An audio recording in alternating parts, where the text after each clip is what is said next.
Before the story begins, allow yourself to take a deep breath. Set aside the noise of a long day, the worries you haven't yet found words for. Tonight there is only stillness and a story waiting to be told, not to be rushed through or fully understood at once, but to be listened to be felt, and to give your heart a moment of rest. Now, let the story guide you. There are moments in Scripture that pass by almost unnoticed. Small stories tucked between wars and prophecies, easy to overlook in the rush of biblical history. Yet sometimes these quiet passages contain the most powerful truths about the nature of grace itself. Tonight we explore one such story, a story not of conquest or miracle, but of a covenant remembered in secret. A story about a man who lived in hiding, expecting nothing but judgment, only to discover that mercy had been searching for him all along. This is not a story you will hear preached often. It contains no dramatic rescue, no parting of seas, no armies defeated by divine intervention. Instead, it offers something more intimate, something that speaks to every person who has ever felt forgotten, discarded, or unworthy of love. This is the story of Mephibosheth, the forgotten son who was invited to sit at the king's table. In the ancient world, power operated according to brutal mathematics. When a new dynasty took control, eliminating the previous royal family was not considered cruel. It was considered necessary, standard operating procedure. Political wisdom encoded in blood and centuries of experience.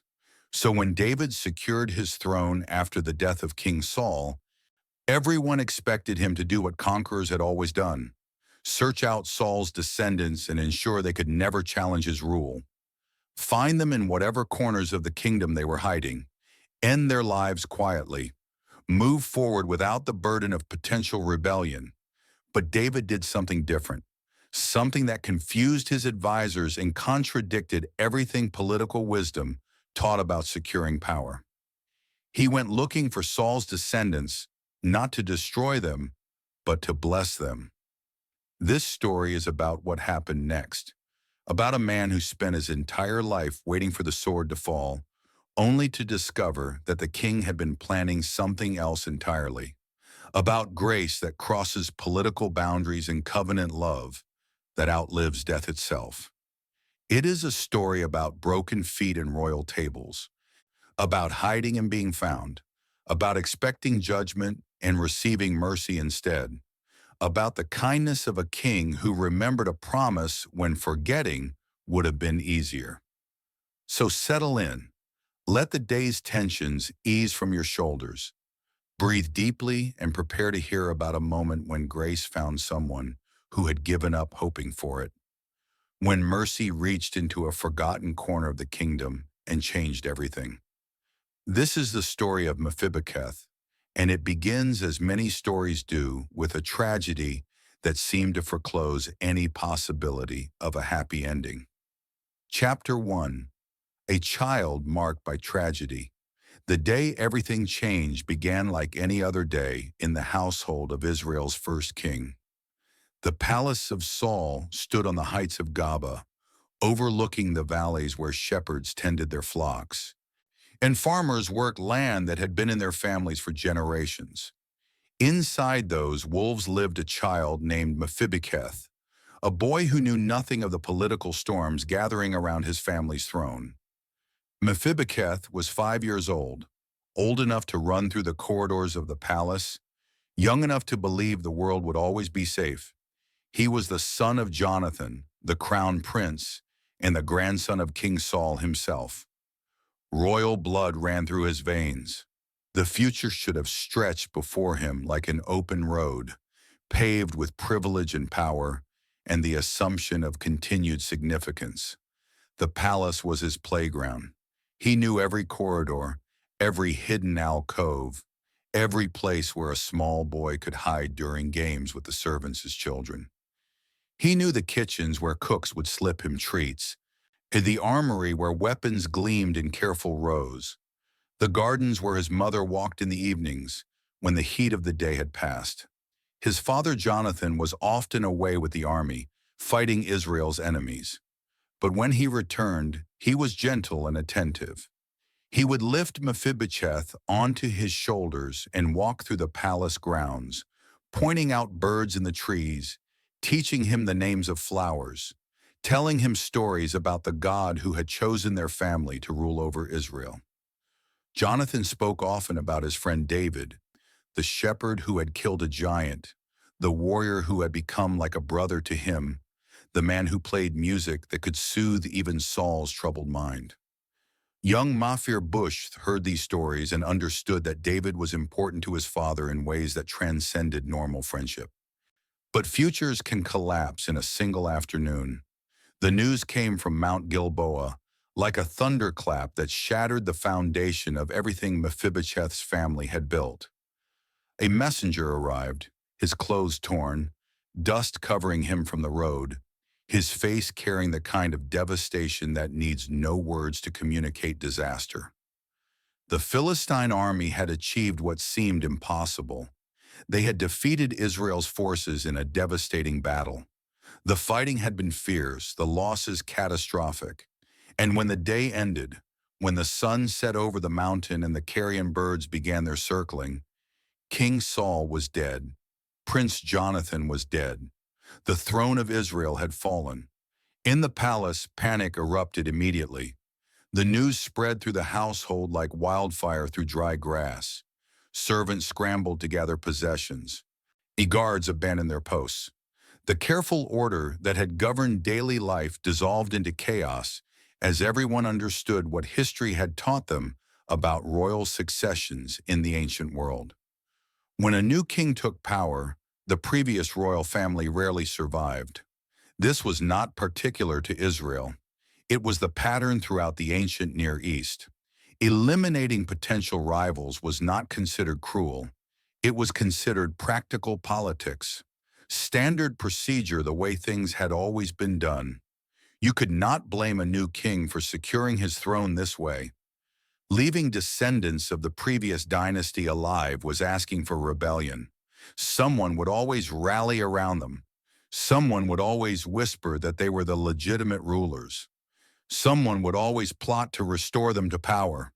It better to eliminate the problem before it started. Better to cut off the bloodline and remove any possibility of challenge. Mephibosheth's nurse knew this.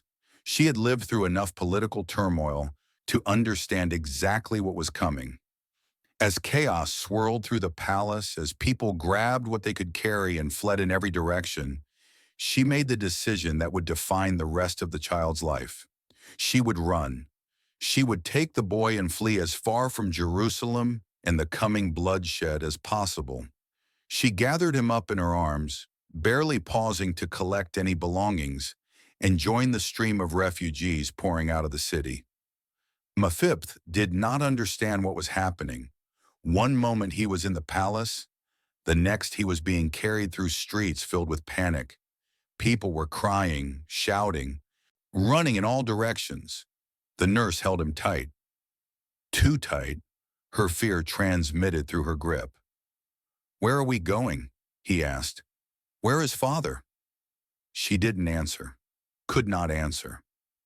How do you tell a 5-year-old child that his father is dead, that his grandfather is dead, that everything he has known is ending? They pushed through the crowds at the city gate. The roads were clogged with others who had the same idea. Flee, get away, put distance between themselves and whatever was coming next. But in her terror, in her desperate haste, something went terribly wrong. Perhaps she was jostled in the crowd. Perhaps she stumbled on the uneven road. Perhaps Mephibosheth struggled in her grip, frightened by the commotion and his nurse's fear, not understanding why she was hurting him with how tightly she held on. Whatever the exact moment looked like, whatever precise combination of factors came, together the result was catastrophic. She dropped him. The child fell hard. His small body hit the ground with an impact that drove the air from his lungs. The pain was immediate and overwhelming. He cried out, a sound lost in the general chaos, a child's scream among 1,000 sounds of panic. The nurse scooped him back up, barely pausing, terror driving her forward. But the damage was done. Both of his feet were injured. Badly, bones broken or joints damaged in ways that would never properly heal. In an era without modern medicine, without surgical intervention, without physical therapy, without any real understanding of how to treat such injuries, the outcome was predetermined. Mephibosheth would never walk normally again. He would never run. And he would never stand without assistance. His feet, which should have carried him toward a throne, had been broken on a road fleeing from one. The nurse carried him away from Gibeah, away from the palace, away from Jerusalem, away from the centers of power where his name alone could mean death. She carried him into the countryside, into territories remote enough that perhaps no one would think to look for survivors there. The child cried from pain and confusion. His feet hurt terribly. He wanted his mother. He wanted his father. He wanted to go home. But there was no home to return to. That life was over. The palace was behind them, receding with every step the nurse took. And ahead was only uncertainty and fear. They found temporary shelter in a village whose name Mephibosheth would not remember. And the nurse tried to care for his injuries with the limited resources available. She bound his feet, tried to keep him still, hoped that somehow they would heal properly. But the damage was too severe. As the days passed and the initial swelling subsided, it became clear that the injury was permanent. Mephibosheth would never walk again without a limp, would never move without pain, would never run or dance or stand straight. At 5 years old, his body had been marked with a disability that would identify him for the rest of his life. In the space of a single day, the young prince lost everything. His father died on a battlefield he would never see. His grandfather's kingdom crumbled into civil war. His own body was broken in a moment of panic, and his future, which should have included a throne and a crown, and was reduced to the status of a crippled orphan with a dangerous bloodline. The nurse eventually brought him to Loabar, a distant place where no one would think to look for survivors of Saul's household. There, Mephibosheth would grow up. There he would learn what it meant to be forgotten. There he would spend decades waiting for the day when someone remembered who he was and came to finish what had started on the road from Gaba. The injury to his feet was visible, permanent, and obvious to anyone who saw him. But there were other injuries that day that cut deeper. Injuries to his sense of identity, his understanding of safety, his ability to trust that the world was anything other than cruel and arbitrary.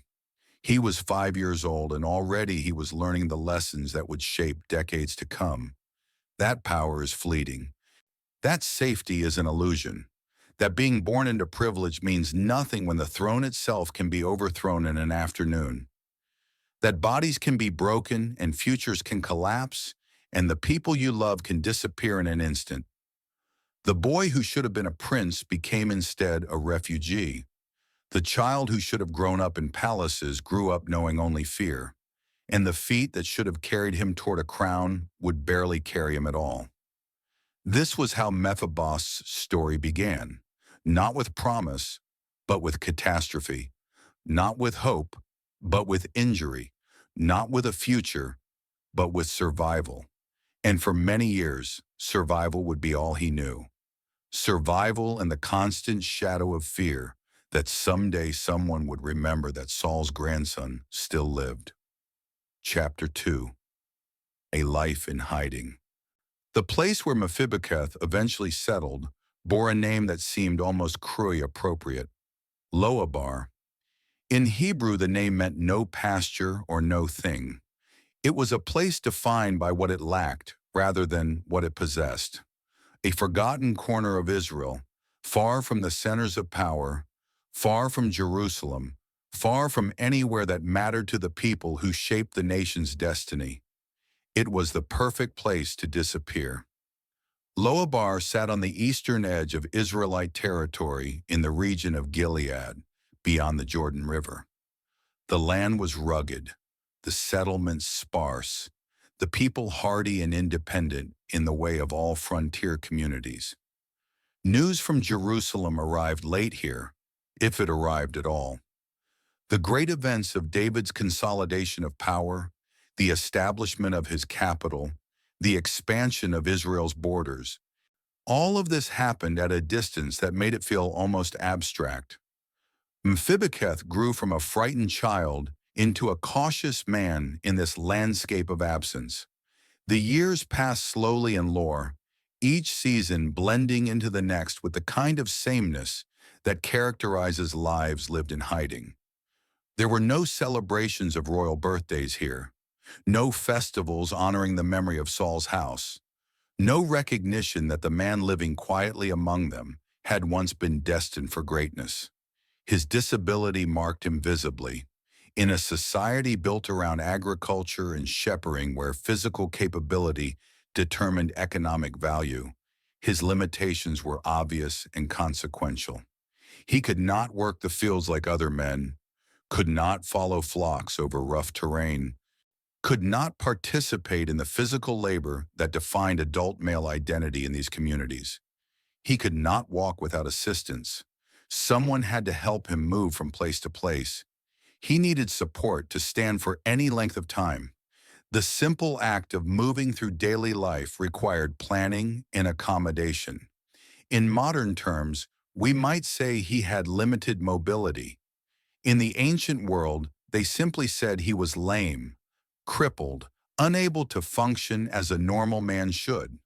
This limitation should have made him a burden on whatever household took him in, but it also served an unexpected purpose.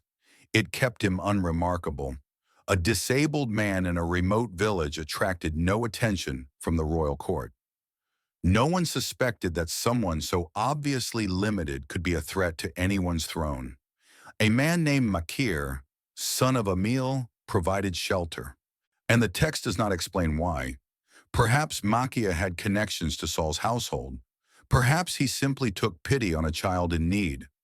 Perhaps there were political sympathies at work, a quiet resistance to David's rule expressed through harboring a remnant of the old dynasty. Whatever the motivation, Machir's household became Mephibosheth's home. He grew to adulthood there, learned to navigate the world with his disability, developed strategies for movement, for participation, for carving out some kind of existence within severe constraints. He married, though the text does not tell us her name or how they met. He had a son named Micah. He built something resembling a normal life within the narrow boundaries of what was possible for a disabled man in a remote village. But normally in Loabar was always shadowed by the past. He could never forget who he had been. More importantly, he could never forget whose grandson he was. King Saul's legacy haunted him, not because he mourned the kingdom his grandfather had lost, though there was surely some grief for what might have been. The legacy haunted him because he understood what it meant in practical terms. New dynasties eliminated old bloodlines. This was not personal. This was not cruelty. This was policy. This was how kingdoms secured themselves.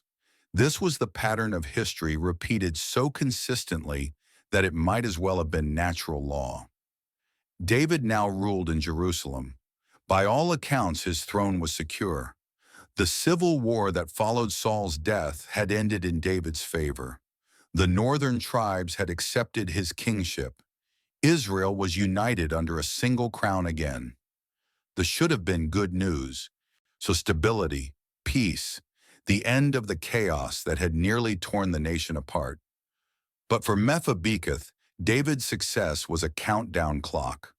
The more secure David became, the more likely he would turn his attention to unfinished business, to the loose ends that careful kings always tied up, to the remaining members of the previous dynasty who might someday become focal points for rebellion. Mephibosheth expected nothing from the royal court except perhaps eventual assassination. He did not resent this. Resentment required a sense of injustice, and he had lived long enough to understand that thrones were not built on fairness. They were built on power, and power protected itself through whatever means necessary. So he stayed in Loy. He kept his head down. He raised his son. He accepted the limitations of his body and the limitations of his life with equal resignation. This was his portion. This was all he could reasonably expect. A disabled man in a remote village surviving on the charity of others, hoping only to be forgotten by those who mattered. Fear was his constant companion, though it had evolved over the years. The sharp panic of childhood, the terror of that day fleeing from Gaba, had matured into something more sustainable. A low-grade weariness, an understanding that visibility meant danger, a habit of checking over his shoulder, of listening for horses on the road, of wondering if every stranger might be a messenger from the king. He had heard the stories, of course. Everyone had heard about David, the shepherd boy who had killed a giant with a sling and a stone, the warrior who had gathered a band of outlaws and turned them into a formidable fighting force, the fugitive who had hidden from Saul for years, always one step ahead of the old king's rage, the general who had united the tribes, the king who had captured Jerusalem and made it the eternal capital. David's reputation was complicated. He was known for military brilliance and political acumen, but he was also known for something else, for loyalty, for keeping his word, for honoring commitments even when they cost him something. The stories from his outlaw days emphasize this, how he had refused to kill Saul even when he had the opportunity, how he had mourned Saul's death despite everything the old king had done to him, how he had honored fallen enemies and kept faith with unlikely allies. And there was another story too, and one that Mephibosheth had heard whispers of but did not allow himself to dwell on, that David and Jonathan had been extraordinarily close, that the crown prince and the shepherd warrior had formed a bond that transcended normal friendship, that Jonathan had protected David from Saul's murderous rage, that he had given up his own claim to the throne out of love for his friend. Mephibosheth knew these stories, but he did not allow himself to find hope in them. Friendships died with the men who made them. Political realities outlasted sentiment. David might have loved Jonathan, but David also loved his throne, and his throne required the elimination of threats, regardless of what friendships had existed in the past. So Mephibosheth lived carefully. He did not speak openly about his lineage. He did not remind people that he was Saul's grandson. He certainly did not present himself as having any claim to anything. He was just a disabled man living quietly in Loabar. Nobody, nothing unworthy of notice. In Loabar, time moved differently than it did in the capital. The agricultural cycle defined the year more than political events did. Planting and harvest, rain and drought, the daily rhythms of subsistence living. The great events of David's reign happened somewhere else to other people in a world that felt increasingly distant from Mephibosheth's reality. He learned eventually that David had consolidated his power completely, that the civil war was over, that Israel was united under a single throne again, that David had established Jerusalem as not just a political capital, but a religious center, bringing the Ark of the Covenant there with great ceremony, that the kingdom was expanding, growing stronger, becoming a regional power. Each piece of news felt like a step closer to his own reckoning. The stronger David became, the more likely he would turn his attention to potential rivals. Sooner or later, Mephibosheth believed someone would compile a list of Saul's surviving descendants. Sooner or later, David would decide it was time to eliminate any possibility of challenge to his dynasty.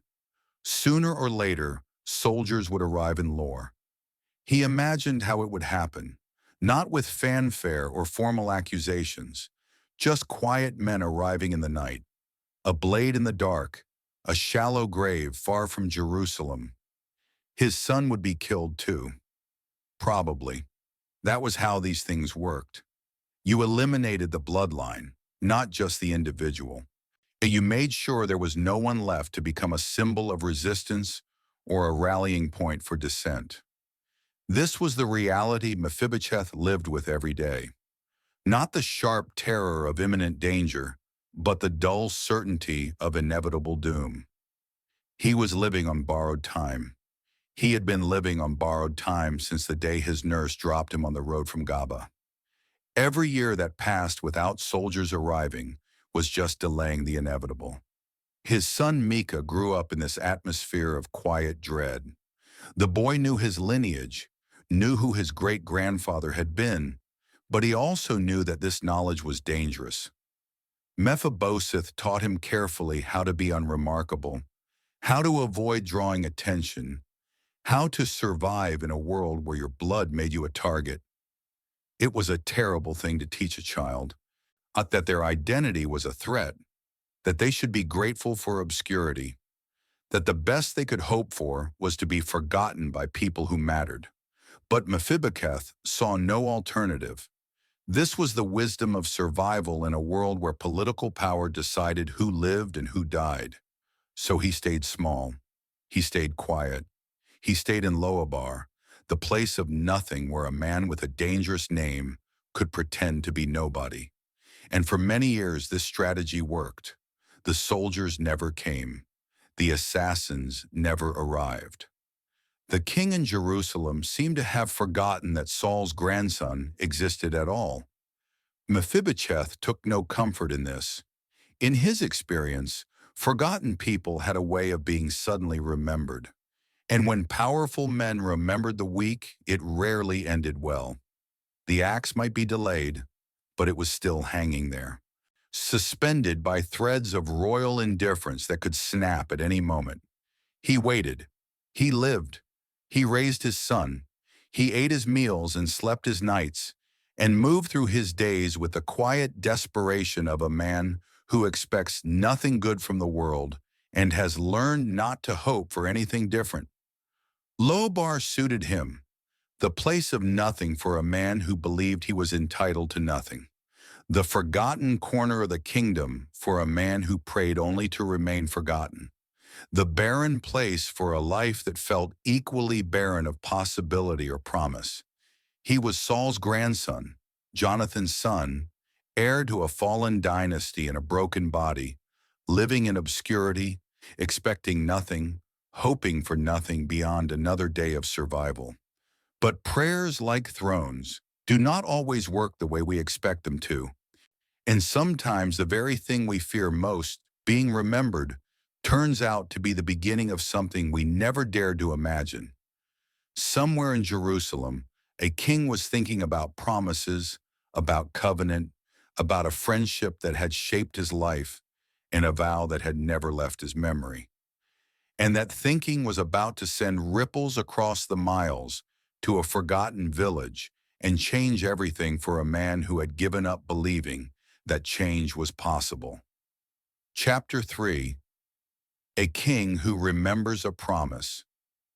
David stood on the roof of his palace in Jerusalem, looking out over the city that had become the heart of his kingdom.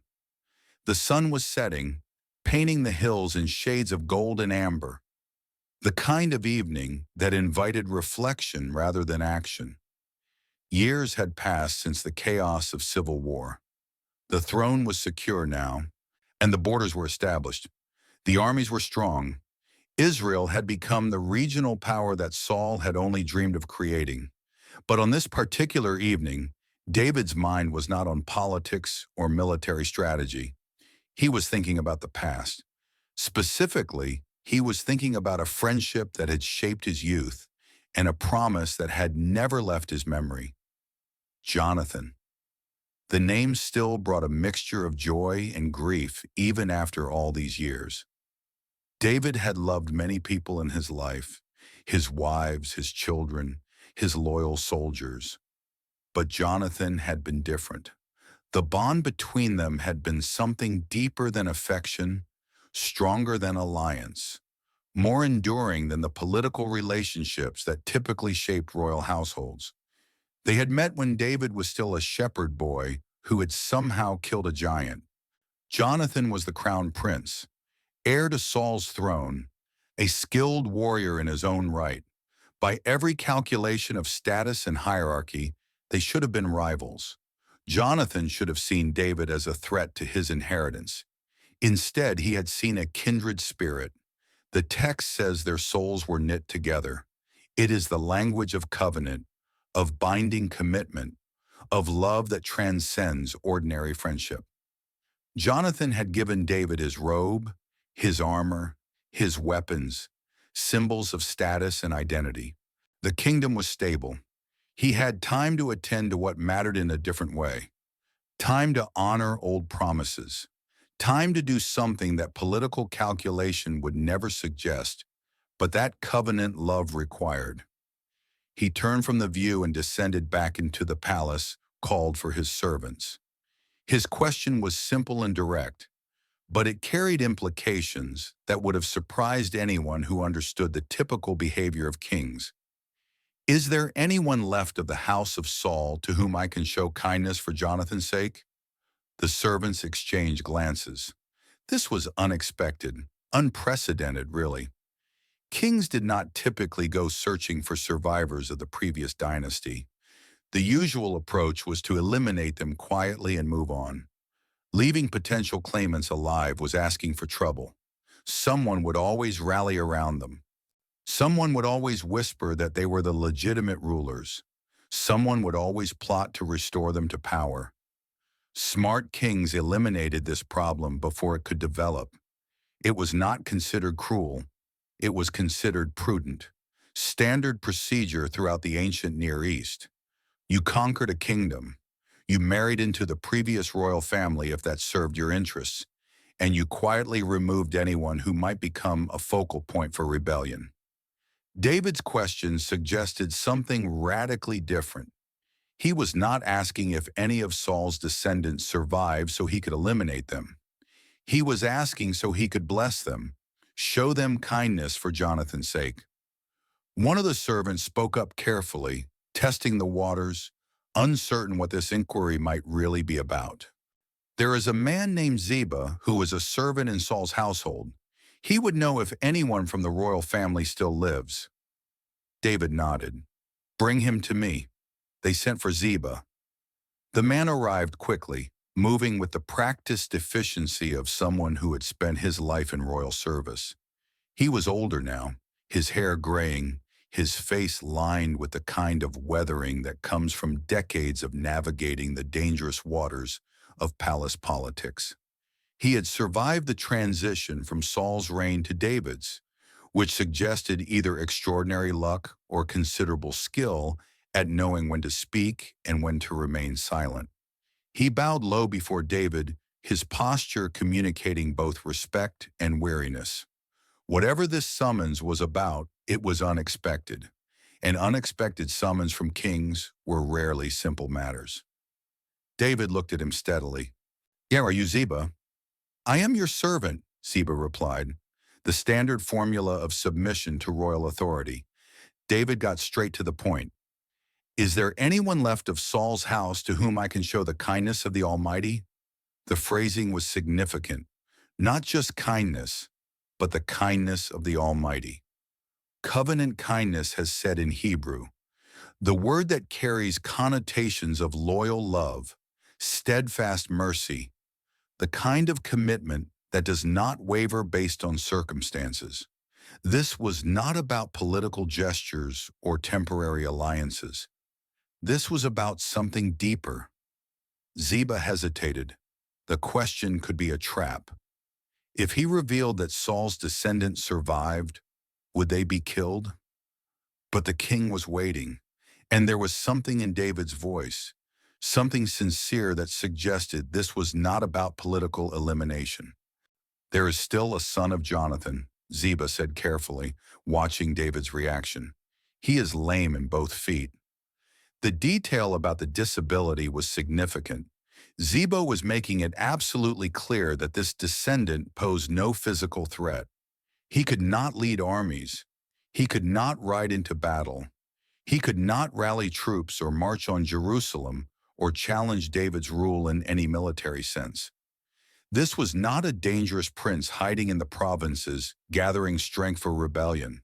This was a crippled man living in obscurity. The information seemed to intensify David's interest rather than diminish it.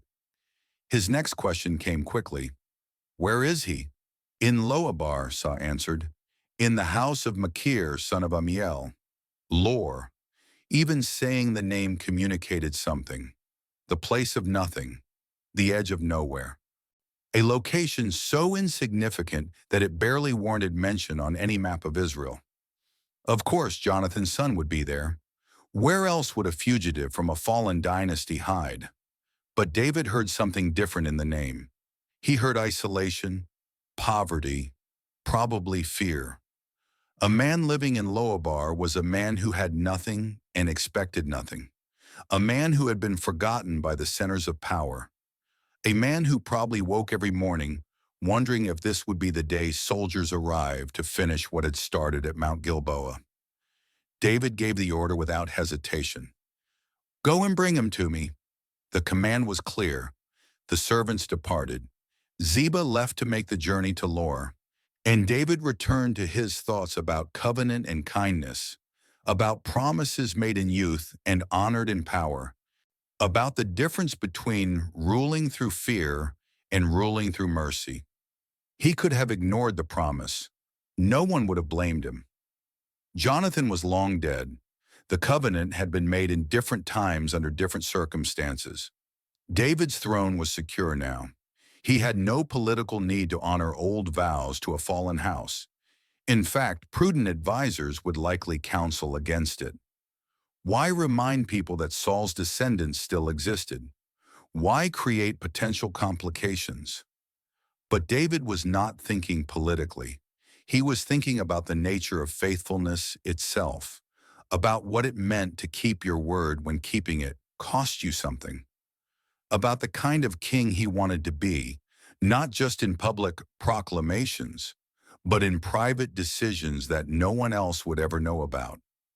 He thought about Jonathan, about the young prince who had given up everything out of love, about the friend who had protected him when he was hunted, about the man who had chosen covenant loyalty over personal advantage, who had surrendered his claim to the throne because he recognized that David was chosen for it.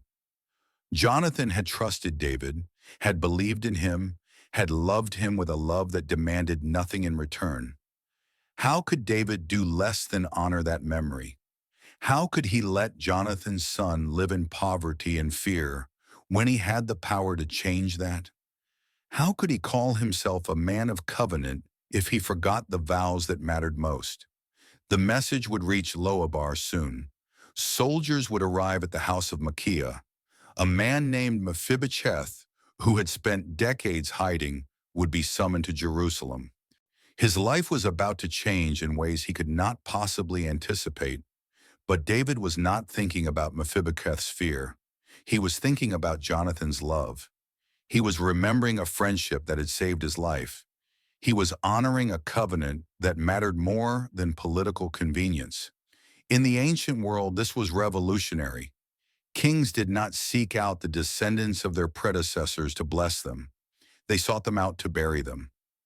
David's question to his servants was the kind of question that would have seemed naive or dangerous to any political advisor schooled in the realities of power. But David had learned something in his years of running from Saul, hiding in caves, living as an outlaw in the wilderness. He had learned that power without mercy becomes tyranny, that strength without compassion becomes cruelty, that a throne built only on fear will eventually collapse under its own weight. He had also learned something about himself, that he could not be the kind of king Saul had been, paranoid, jealous, willing to kill anyone who might threaten his position. David had suffered under that kind of kingship.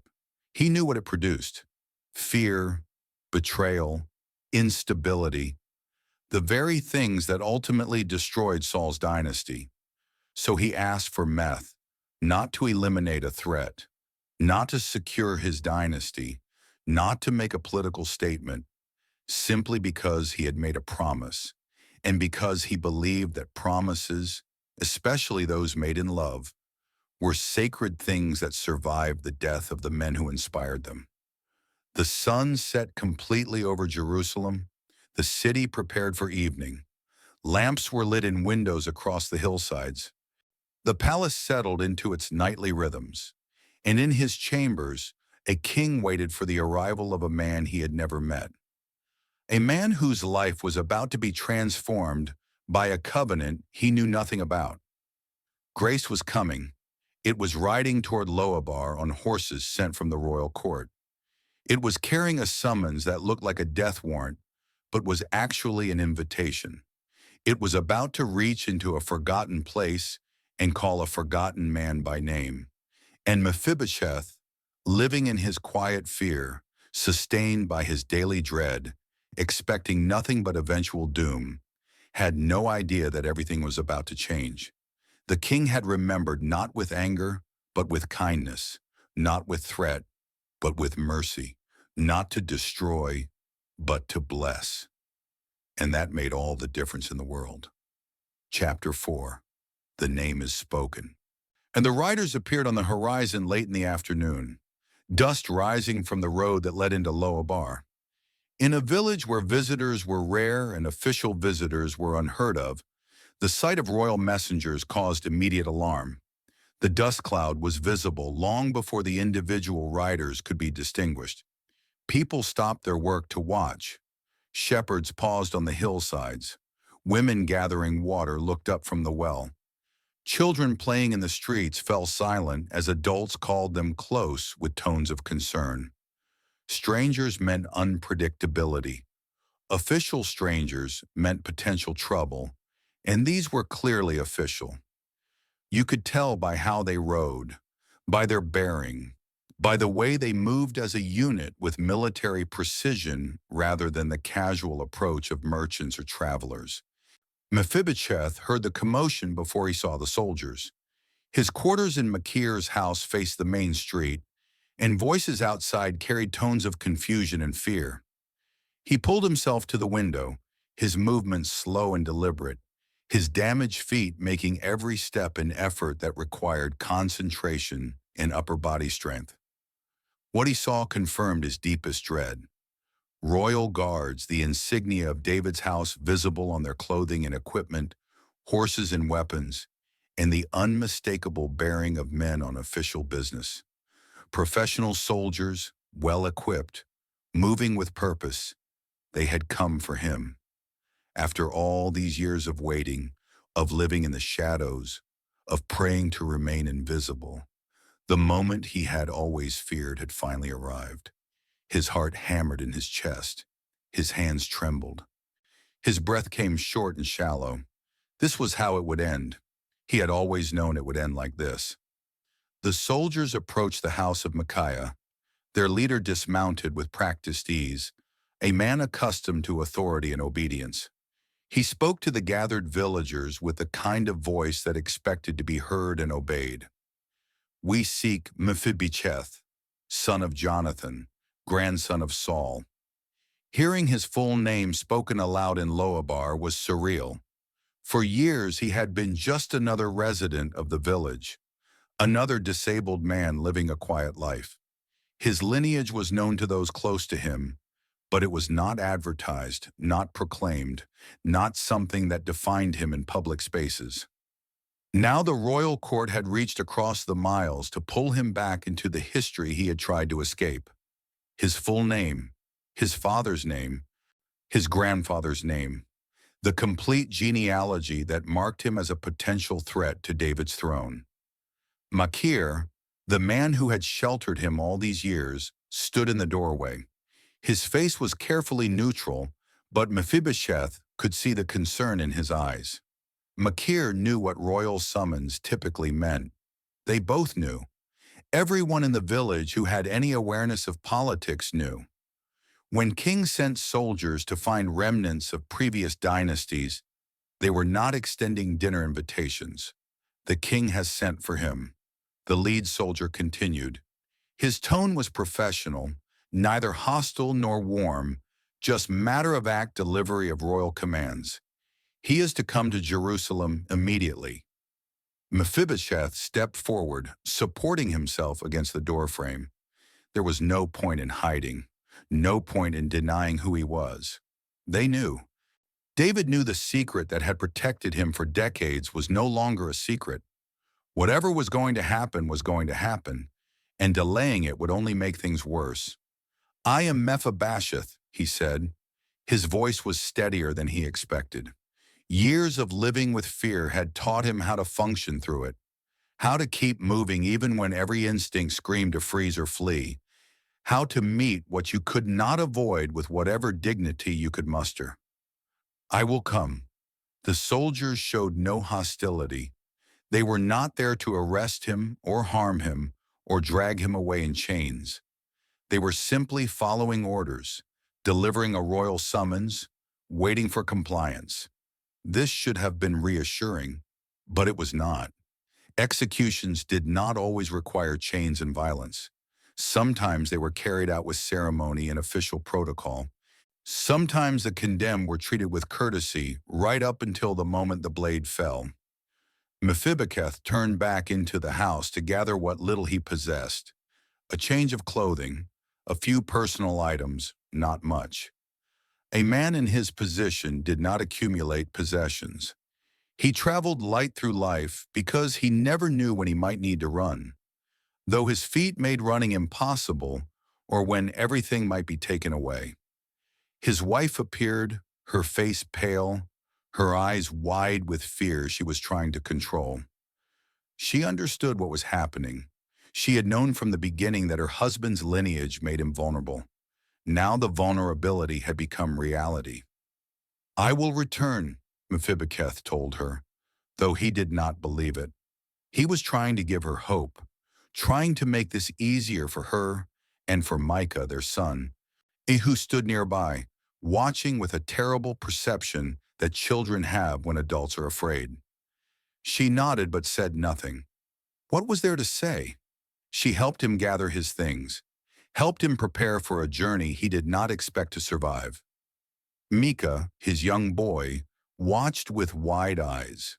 The child was old enough to understand that something serious was happening, but too young to fully grasp what it meant. He knew his father was being taken to see the king. He did not know that his father expected never to come back. "Be good," Mephibosheth told his son, kneeling awkwardly to bring himself to the boy's eye level. His damaged feet made even this simple gesture difficult. "Listen to your mother. Remember what I have taught you." The words carried weight beyond their surface meaning. Remember your lineage. Remember to be careful. Remember that the world is dangerous for people like us.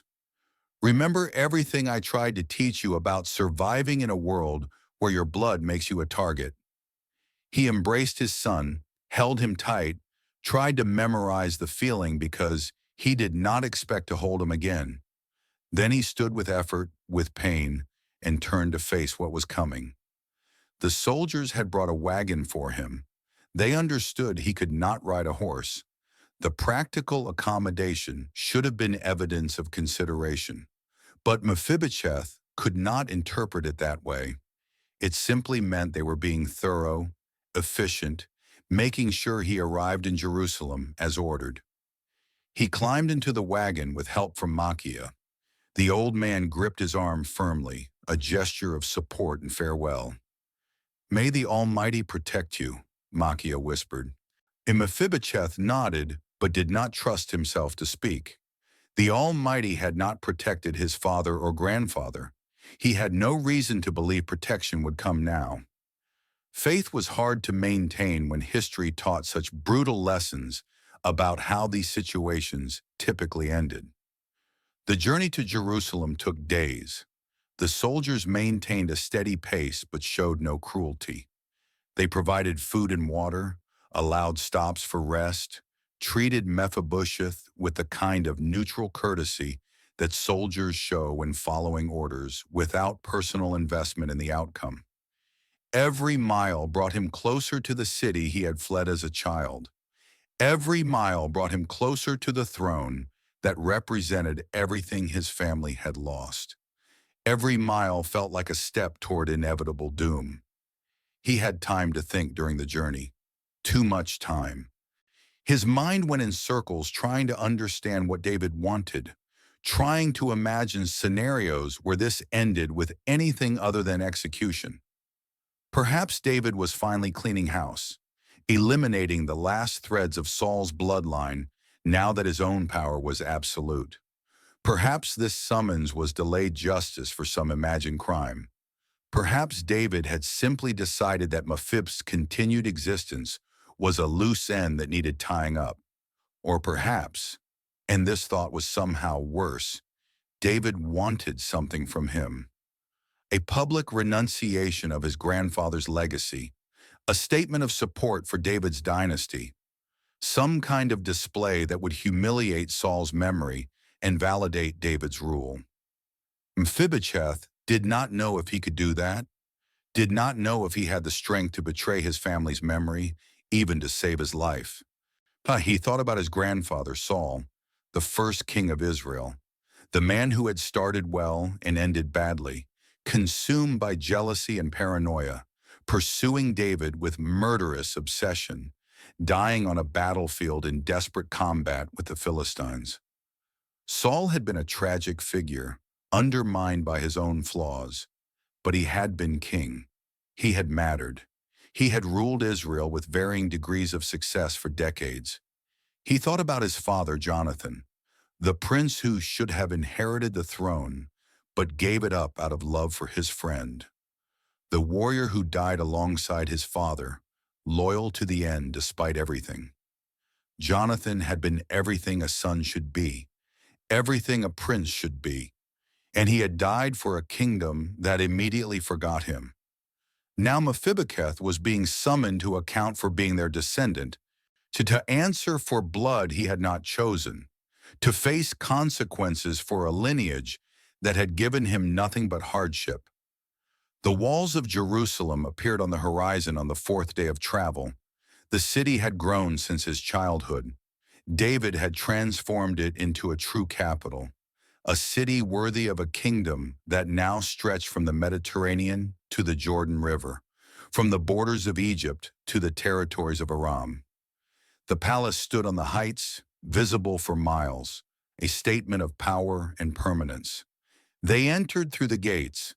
The city was busy, prosperous, full of the energy that comes from being at the center of something significant. People in the streets stopped to watch the wagon pass. Mephibosheth wondered what they saw. A crippled man being brought before the king, a remnant of a forgotten dynasty, a curiosity perhaps, or a prisoner heading toward judgment. The palace was larger than he remembered, grander, more secure. They brought him into a courtyard, helped him down from the wagon. His feet would not support him properly after days of sitting. He had to use his arms to steady himself against the wagon's side to keep from collapsing entirely. A servant approached, his manner formal, but not unkind. "The king will see you now." This was it, the moment that would define whether he lived or died. Mephibosheth followed the servant into the palace. Each step an effort, each breath tight in his chest. He had imagined this moment countless times in lore. Now that it was actually happening, his imagination felt inadequate. The corridors of the palace were impressive. Stone walls, fine carpets, decorations that spoke to David's wealth and success.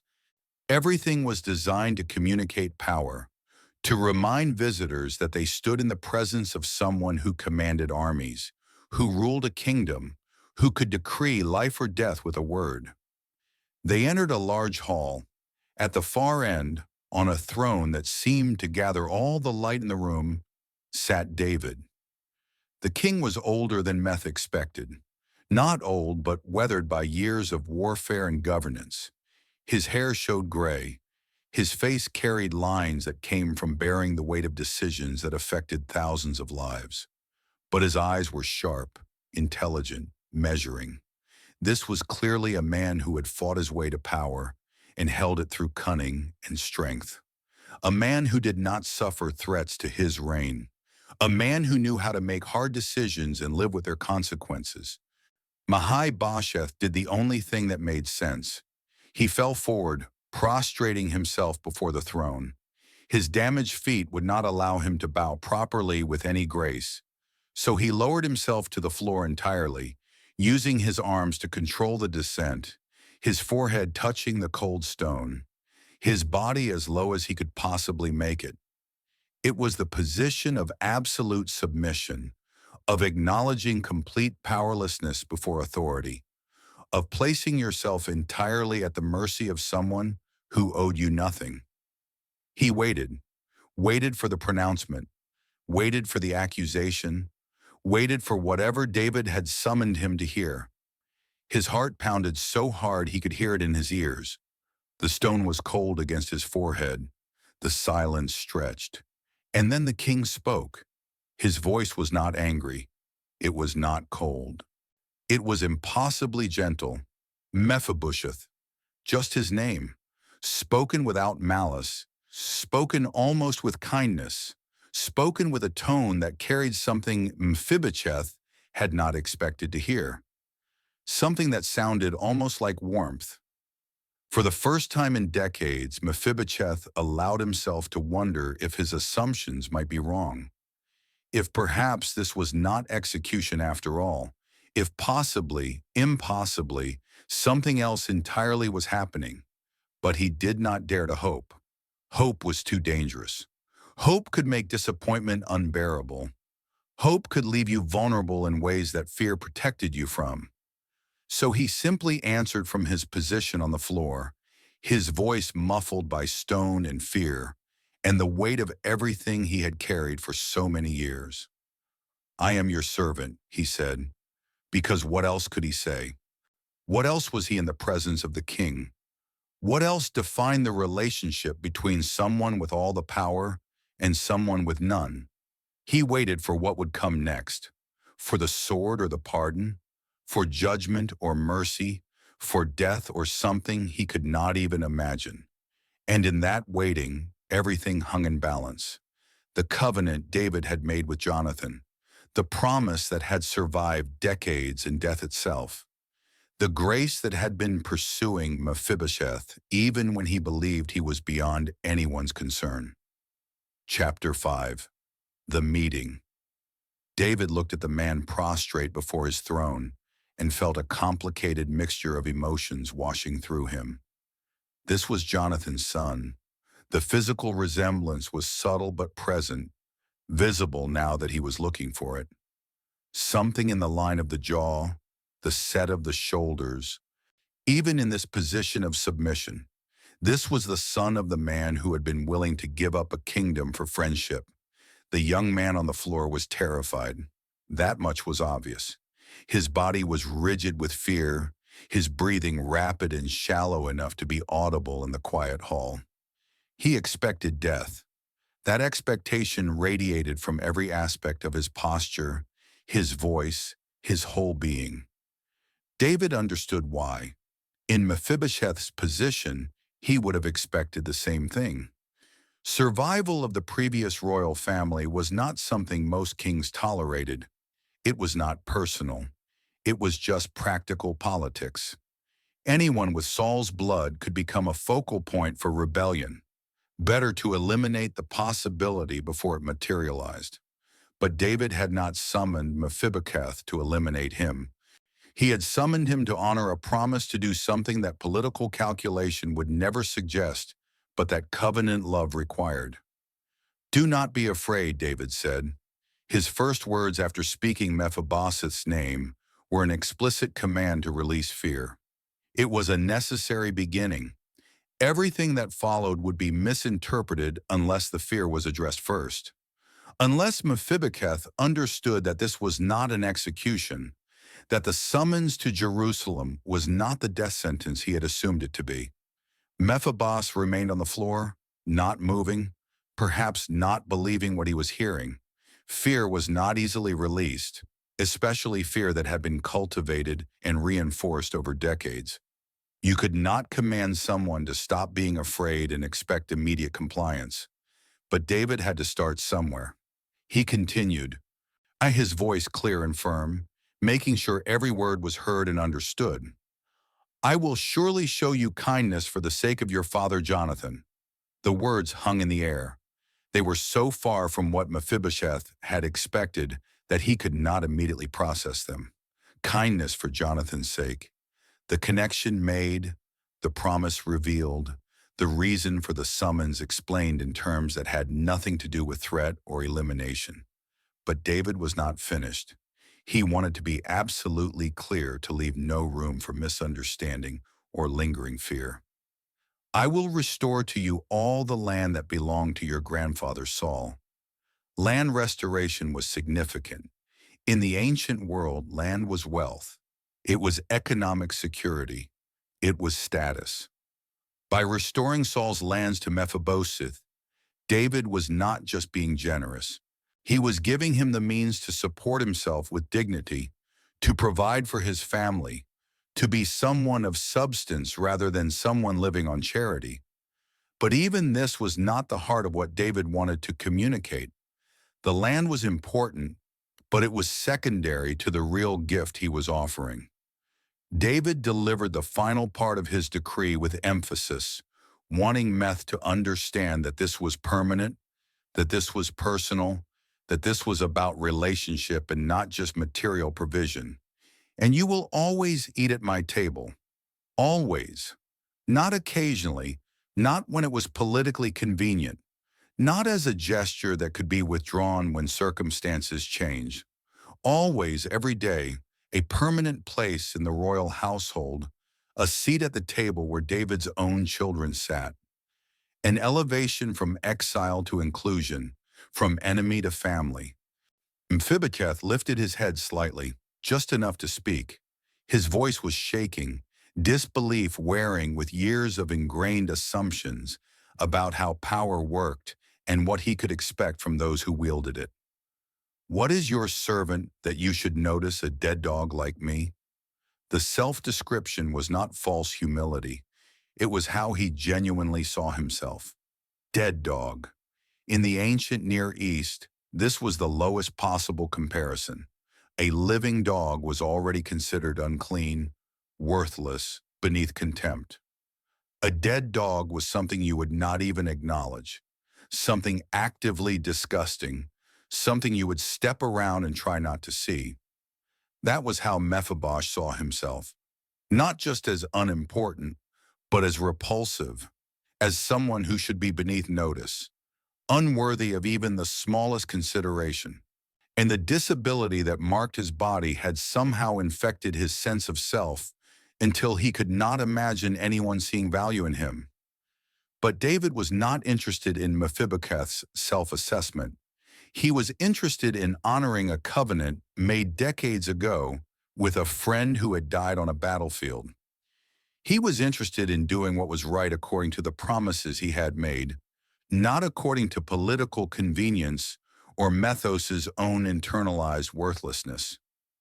David turned to the servants present in the hall.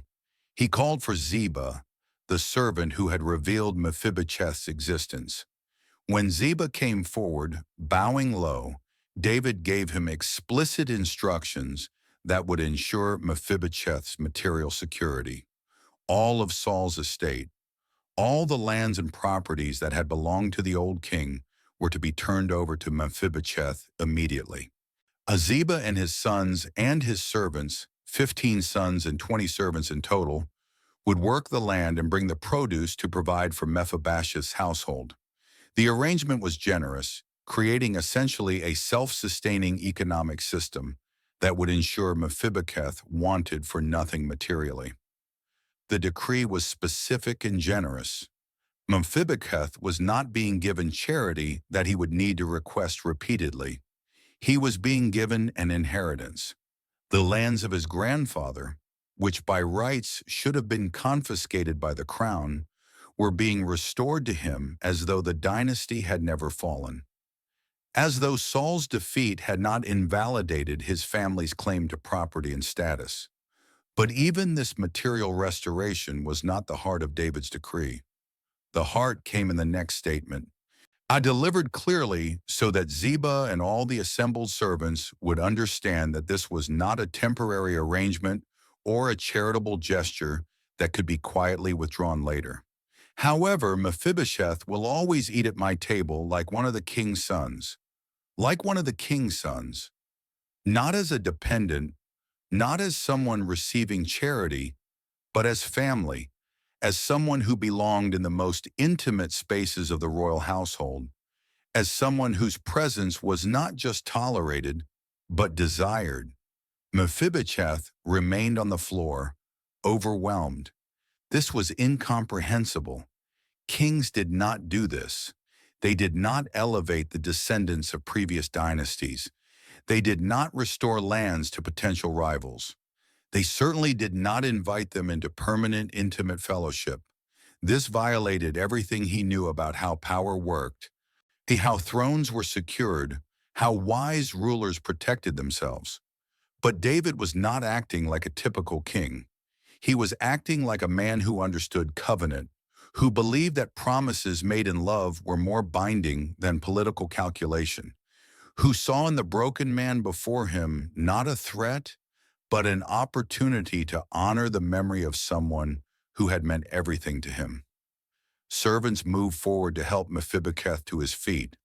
They lifted him carefully, supporting him as he stood unsteadily, his damaged feet making balance difficult, his mind reeling from the sudden reversal of everything he had believed about his life.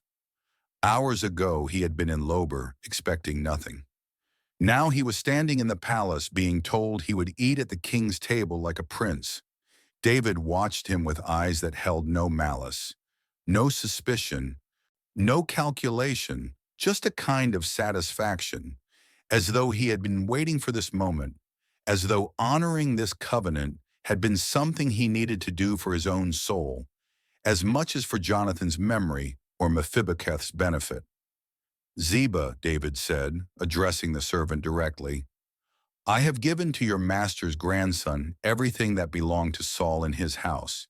You and your sons and servants will work the land for him and bring in the produce so that he will have food. But Mephibosheth will always eat at my table. The repetition was deliberate. David wanted everyone to understand that the land was one thing, important but secondary. The real gift was the relationship, the seat at the table, the permanent inclusion in the royal household. Ziba bowed low. Your servant will do all that my lord the king commands. The audience concluded with practical arrangements being set in motion. Quarters would be prepared for Mephibosheth in Jerusalem. Messengers would be sent to Loabar to bring his family to the capital. The lands would be surveyed and officially transferred. Everything would be done properly with full legal authority, ensuring that no one could dispute or reverse these provisions later. As servants escorted Mephibosheth from the throne room, he moved in a daze. The fear that had defined his entire adult life had been met not with violence, but with mercy. The judgment he expected had been replaced with grace he could not comprehend. The death he had prepared for had transformed into life he had not thought possible. He thought about Loabar, the place of nothing where he had hidden for decades. He thought about the years of fear, the constant expectation of assassination, the careful invisibility he had cultivated. All of it had been based on a fundamental misunderstanding of who David was and what David valued. David had not forgotten Saul's grandson, but David's memory had not been shaped by threat assessment and political necessity. It had been shaped by love for a friend and faithfulness to a covenant. The very thing Mephibosheth had feared, being remembered by the king, was actually the source of his salvation. In the corridors of the palace, servants guiding him to quarters that would become his home, Mephibosheth allowed himself to feel something he had not permitted in years. Hope. Not the desperate hope of someone clinging to improbable fantasies, but the solid hope of someone who has been given a promise by a king who keeps his word. His feet were still damaged. His body was still broken. He was still the same man who had fallen on the road from Gaba all those years ago. But everything else had changed in ways he was only beginning to understand. He was no longer hiding. He was no longer waiting for death. He was no longer defined by fear. He was invited. He was restored. He was impossibly beloved. And all of it because of a covenant he had not made, a promise he had not heard, a love between two men that had outlasted death itself and now reached across the years to lift him out of obscurity and into the light. Grace had found him, not because he deserved it, not because he had sought it, not because he had any claim to it, but because grace, by its very nature, goes searching for those who believe they are beyond its reach. And now he would eat at the king's table like one of David's sons forever. Chapter 6. Grace without conditions. The transition from Loabar to Jerusalem happened faster than Mephibosheth could have imagined. David's commands were executed with the efficiency of a well-run household. Within days, messengers had traveled to Loabar and returned with Mephibosheth's wife and son. Within a week, quarters were fully prepared within the palace complex. Within 2 weeks, the legal transfer of Saul's lands was complete, and Ziba's household had begun the work of managing them. Not the grandest rooms in the palace, but respectable accommodations that spoke to genuine inclusion rather than token charity. 3 rooms overlooking one of the interior courtyards, space for his family, privacy when they needed it, comfort that spoke to being valued rather than merely tolerated. His wife arrived exhausted from the journey, but visibly relieved. She had spent the days since his departure, terrified of what she might find when she reached Jerusalem. A widowed woman bringing her son to claim her husband's body. Instead, she found Mephibosheth alive, well and somehow transformed from the frightened man who had left Loabar into someone who seemed to be processing miracles.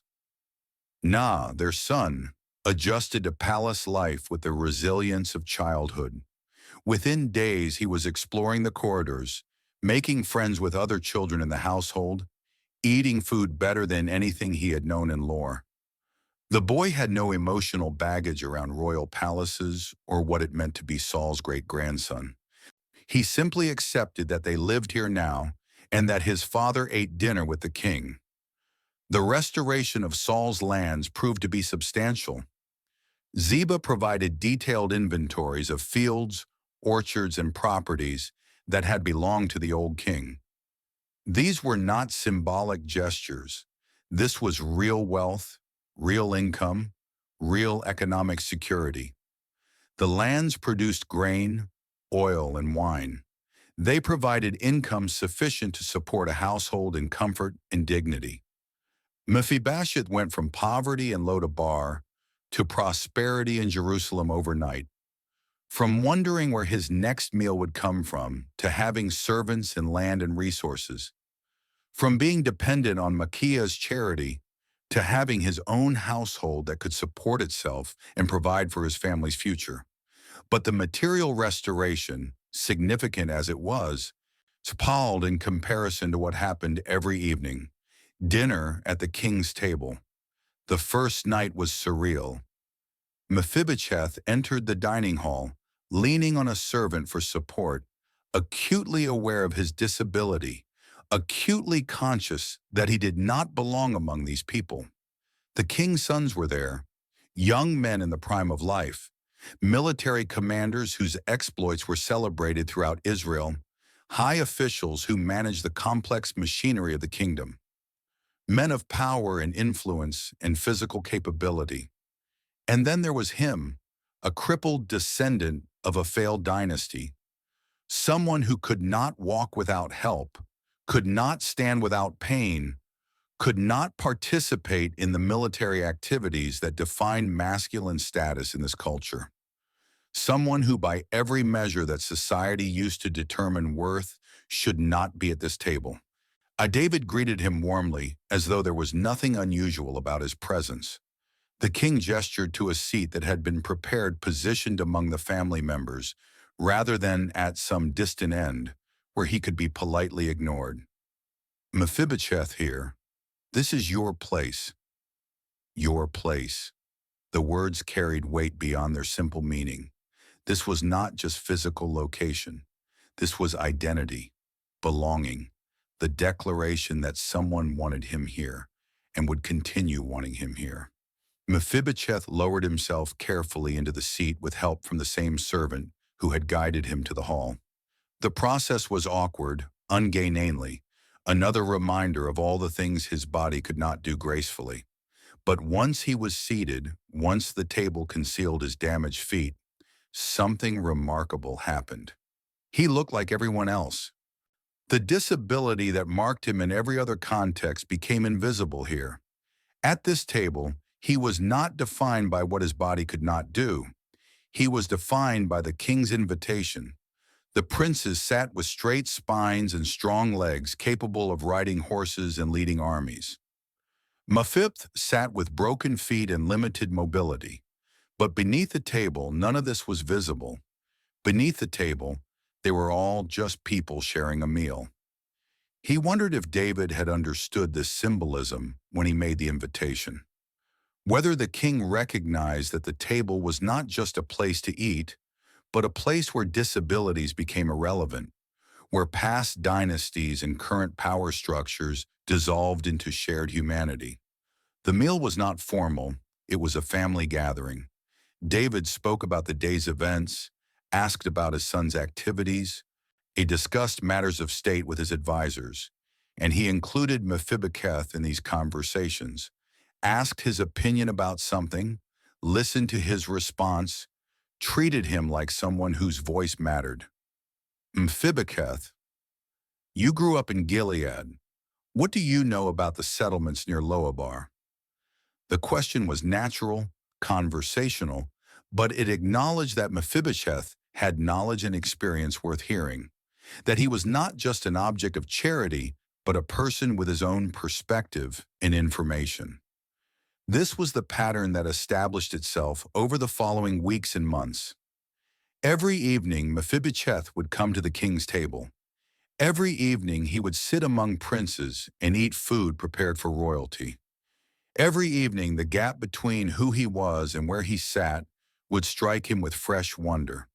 He waited for conditions, for requirements, for the moment when David would explain what was expected in return for this generosity. In Mephibosheth's experience, nothing came without strings. Grace this extravagant had to have a price attached. People did not give without expecting something back. Kings certainly did not elevate former rivals without securing some kind of advantage from the arrangement. But the conditions never came. David never asked him to renounce his grandfather's memory, never required him to serve in the military, which would have been impossible anyway given his disability, never demanded political support or public demonstrations of loyalty, never extracted any kind of payment for the kindness being shown. The invitation to the table was complete in itself. There was nothing Mephibosheth needed to do to earn it, and apparently nothing he could do to lose it. He simply showed up each evening, was welcomed, ate, participated in conversation, and then returned to his quarters. That was it. That was the entire requirement. This was deeply unsettling to him. He understood transaction. He understood earning what you received. He understood the logic of exchange, of debt and repayment, of services rendered for benefits received. He did not understand unconditional inclusion.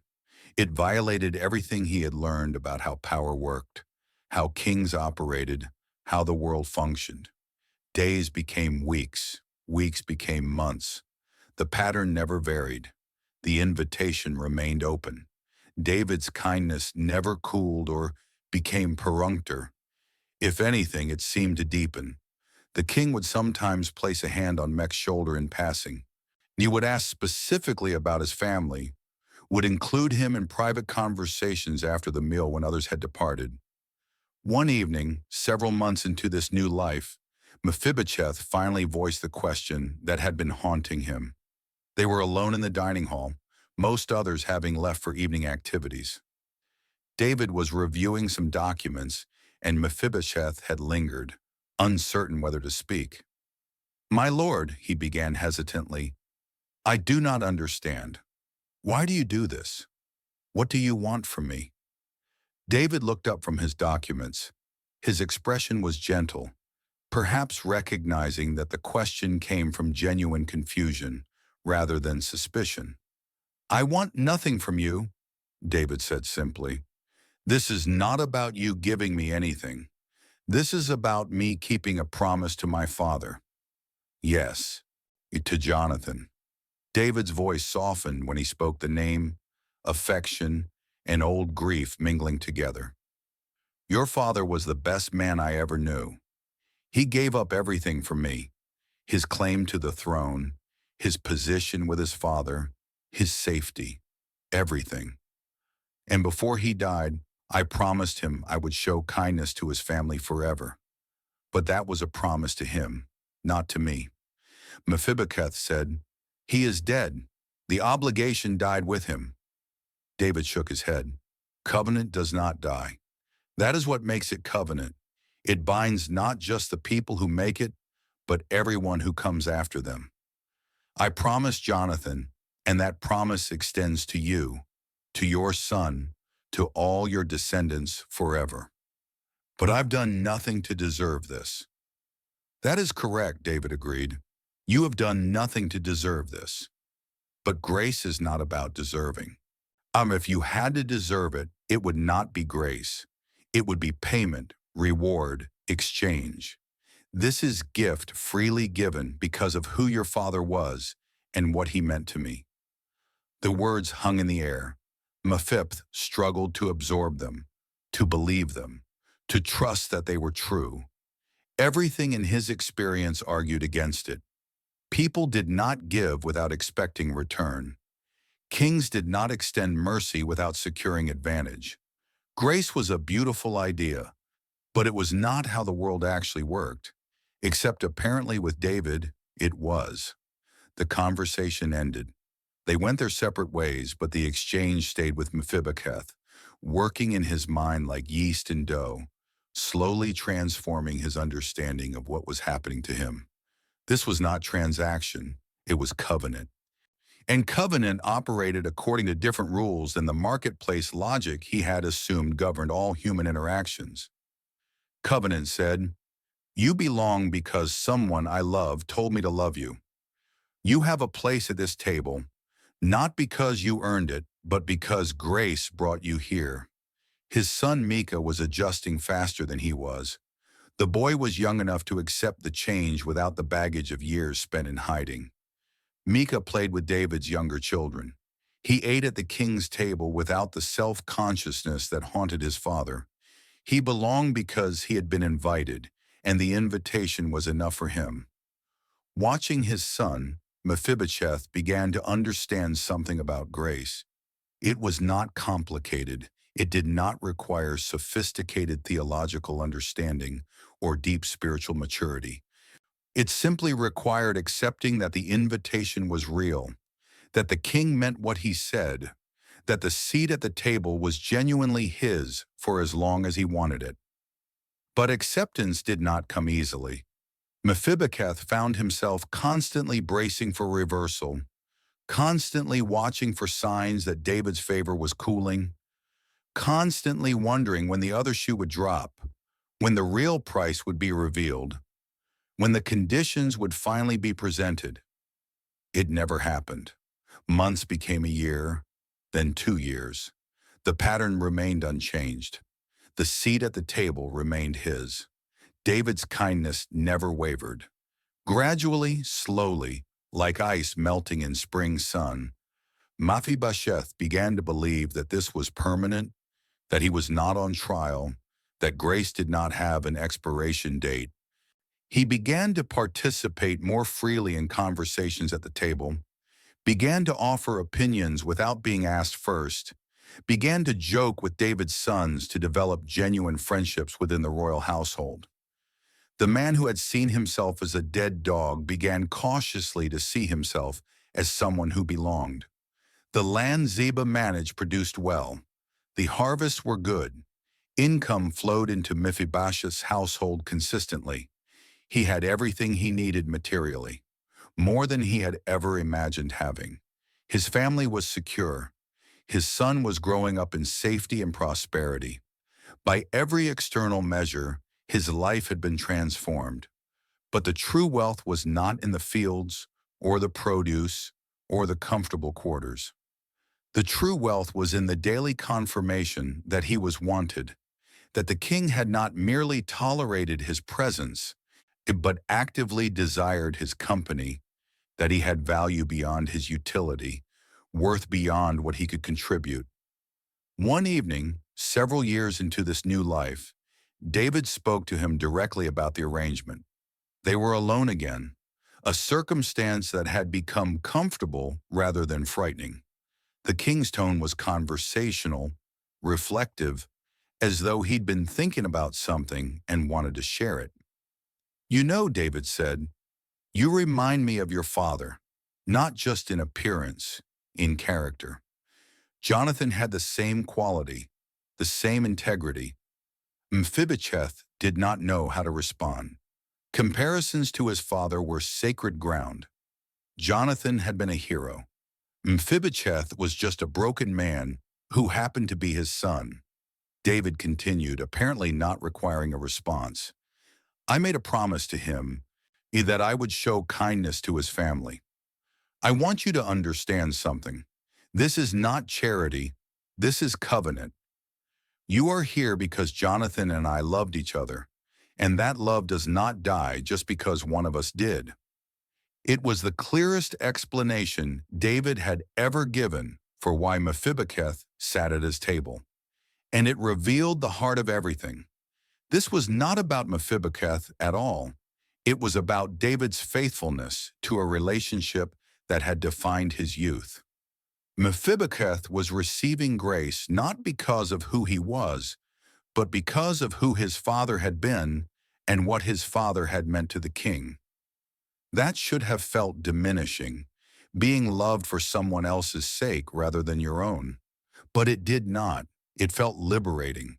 It meant the grace was secure. It was not dependent on Mephibosheth's performance or worthiness. It was anchored in something deeper, a covenant between two men who had loved each other completely, a promise that death could not break. Mephibosheth sat at the king's table like one of David's sons, not because he had earned it, not because he deserved it, not even really because David loved him personally, though perhaps that had grown over time, but because David had loved Jonathan, and that love was strong enough to extend to Jonathan's descendants forever.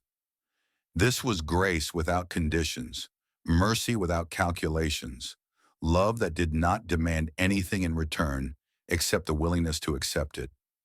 And slowly, year by year, meal by meal, Mephibosheth learned to accept it. Learned to sit at the table without apology. Learned to receive kindness without suspicion. Learned to believe that yes, this was real, this was permanent, and this was truly his life. Now he learned that sometimes the most difficult thing in the world is simply believing that grace is real, that when someone says you belong here, they might actually mean it, that unconditional love might actually exist. Even if it contradicts everything experience has taught you about how people operate and what motivates their kindness.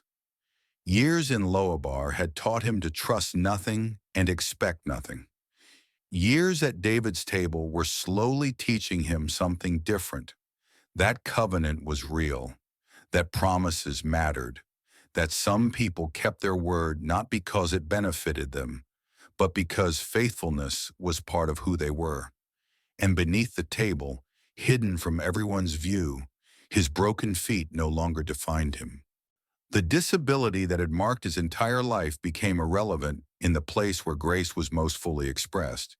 He belonged not because he was whole, but because he was wanted. Chapter 7. Life at the Table. Years passed in Jerusalem. The rhythm of life at the royal table became as familiar to Mephibosheth as the rhythm of fear had once been in Lobar. The evening meals were the anchor point of each day, the place where the full reality of his new life became most apparent.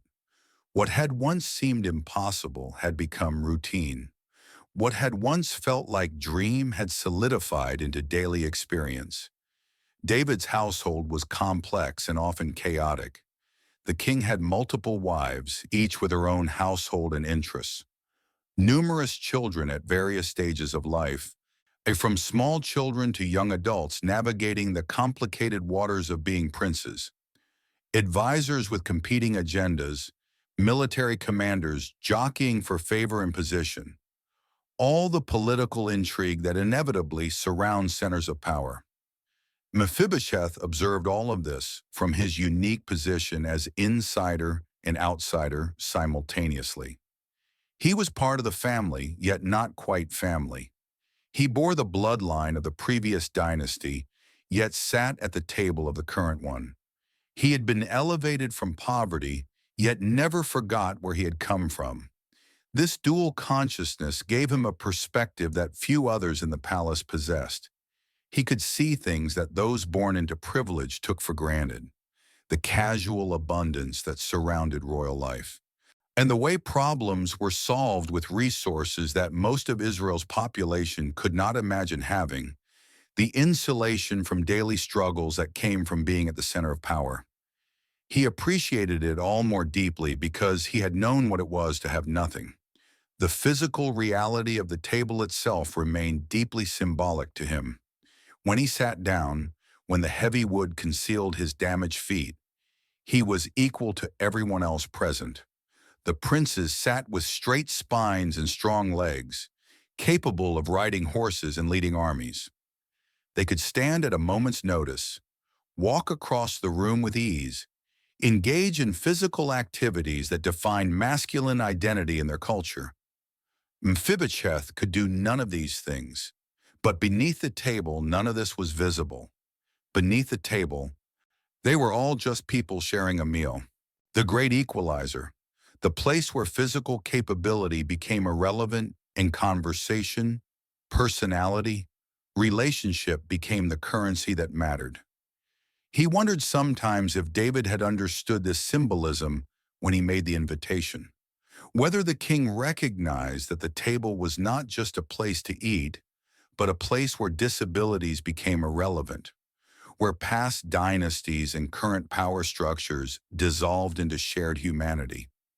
Whether David had chosen this specific form of inclusion deliberately, knowing that it would create a space where Mephibosheth could participate fully, despite his physical limitations. His son Meir grew up in this environment, absorbing its lessons unconsciously. The boy never knew Lo-Debar except through his father's stories, never understood hiding except as something that had happened in another lifetime, never learned to fear his lineage or believe that his grandfather's failure disqualified him from significance. Micah belonged in Jerusalem in a way Mephibosheth never quite could.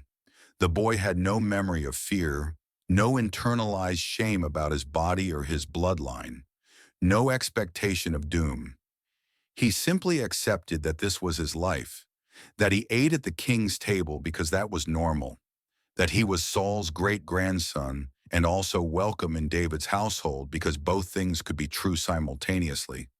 Watching his son navigate the palace with confidence, Mephibosheth felt a deep gratitude that the cycle of fear had been broken. Nika would not spend his life hiding, would not grow up expecting assassination. He would not internalize the lesson that his existence was a problem that needed to be solved. The grace that had found Mephibosheth was now extending to the next generation, creating a different kind of inheritance than anyone in Saul's line could have expected. The relationship between Mephibosheth and David deepened over the years. It was not friendship exactly. The gap in status was too great for that, the power differential too significant, but it was something genuine.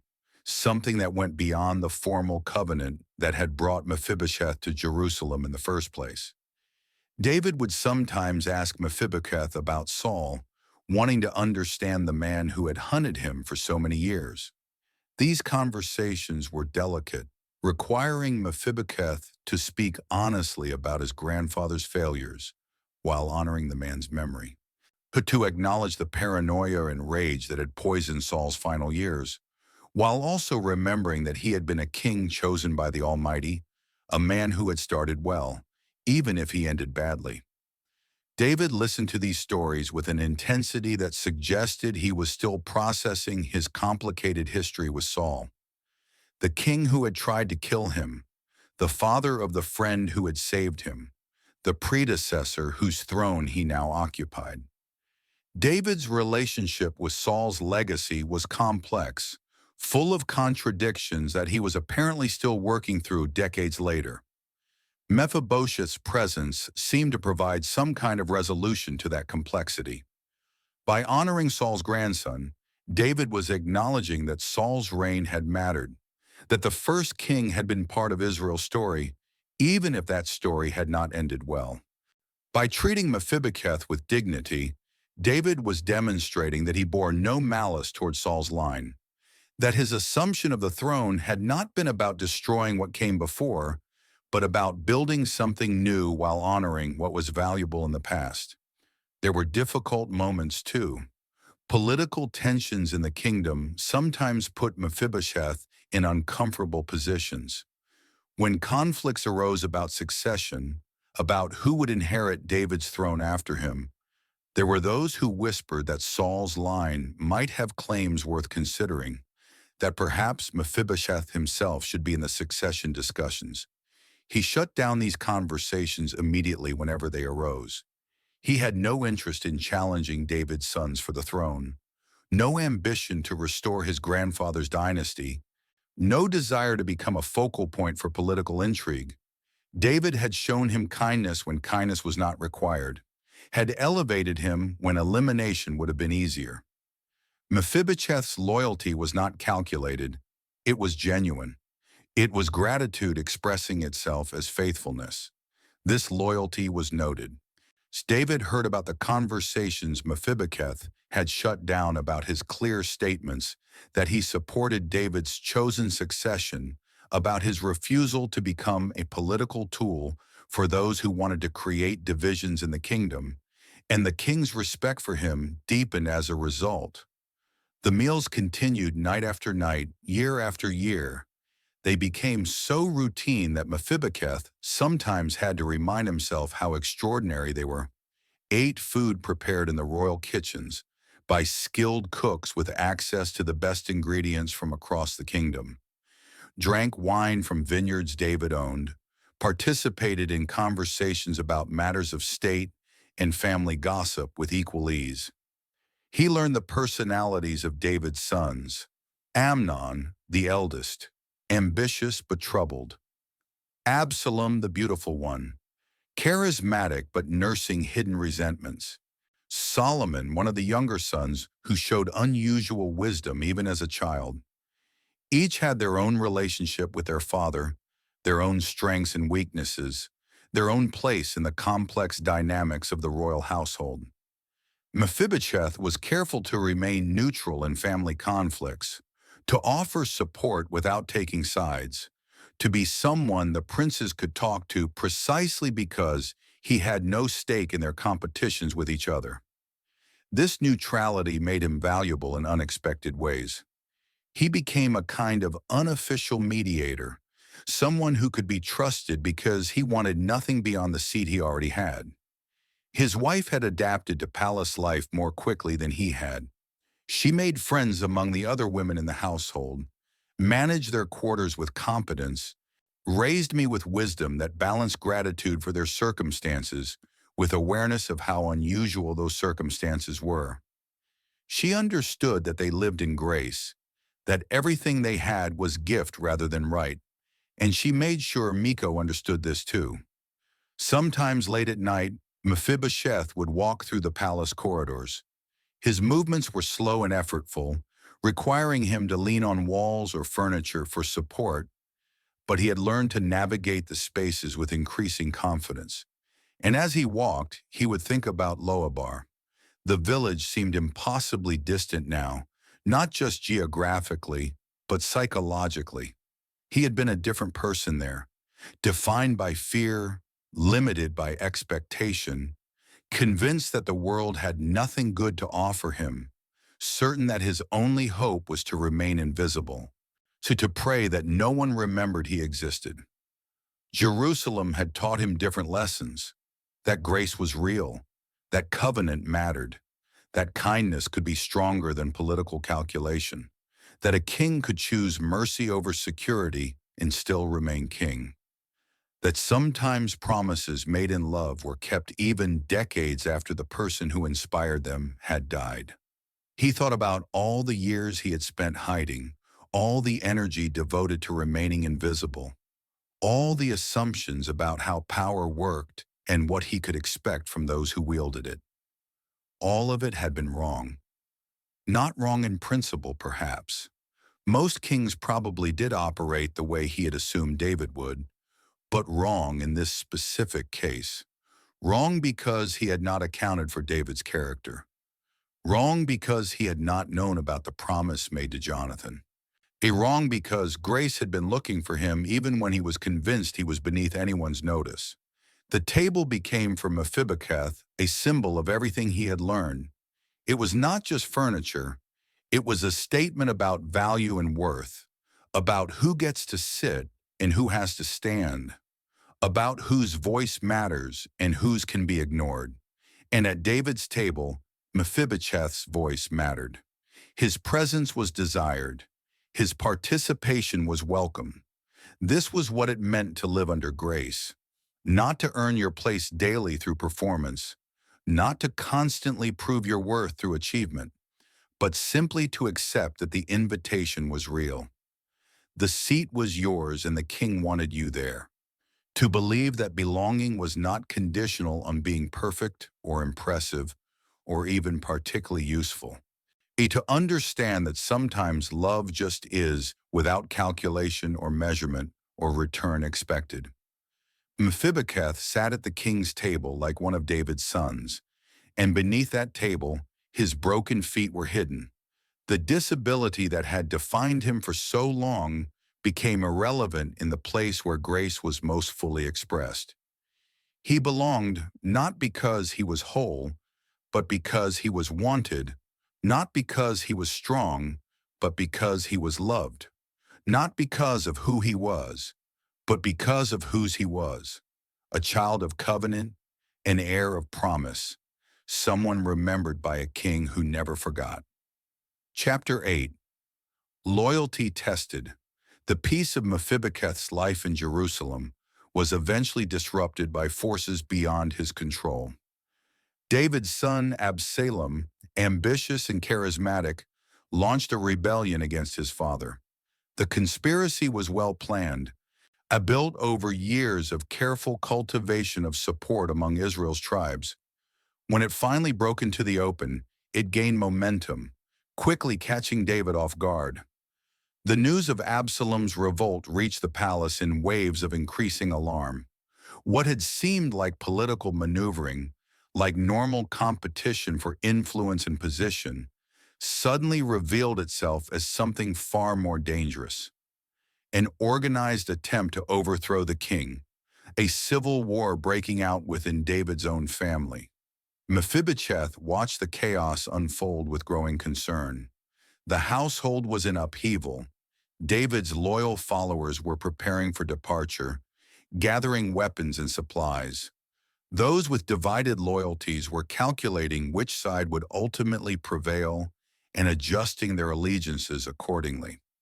The careful order that had governed palace life was dissolving into fear and confusion. David made the painful decision to leave Jerusalem rather than defend it.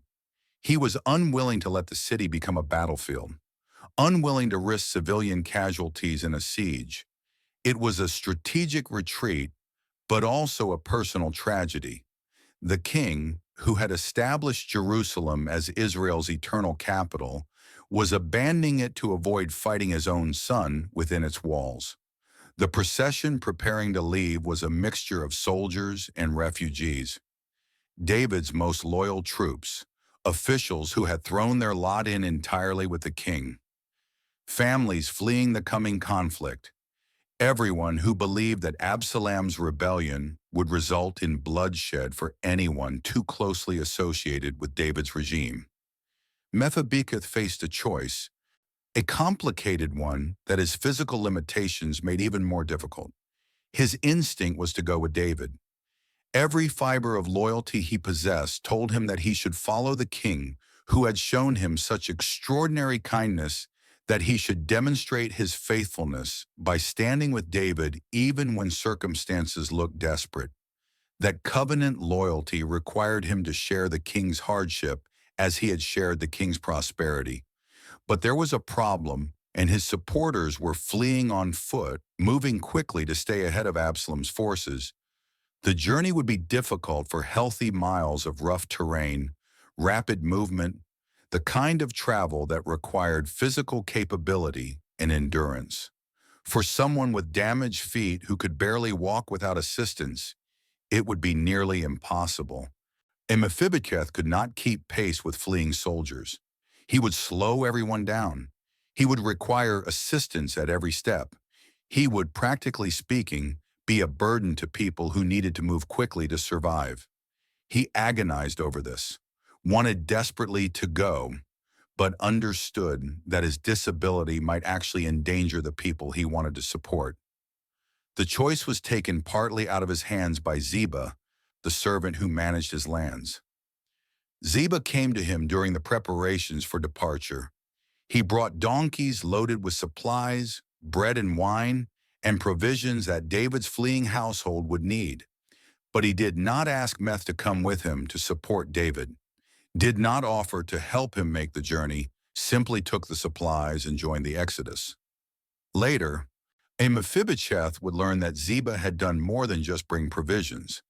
He had spoken to David, had provided an explanation for Mephibosheth's absence that was entirely false, but perfectly calculated to exploit David's vulnerability and paranoia in a moment of crisis.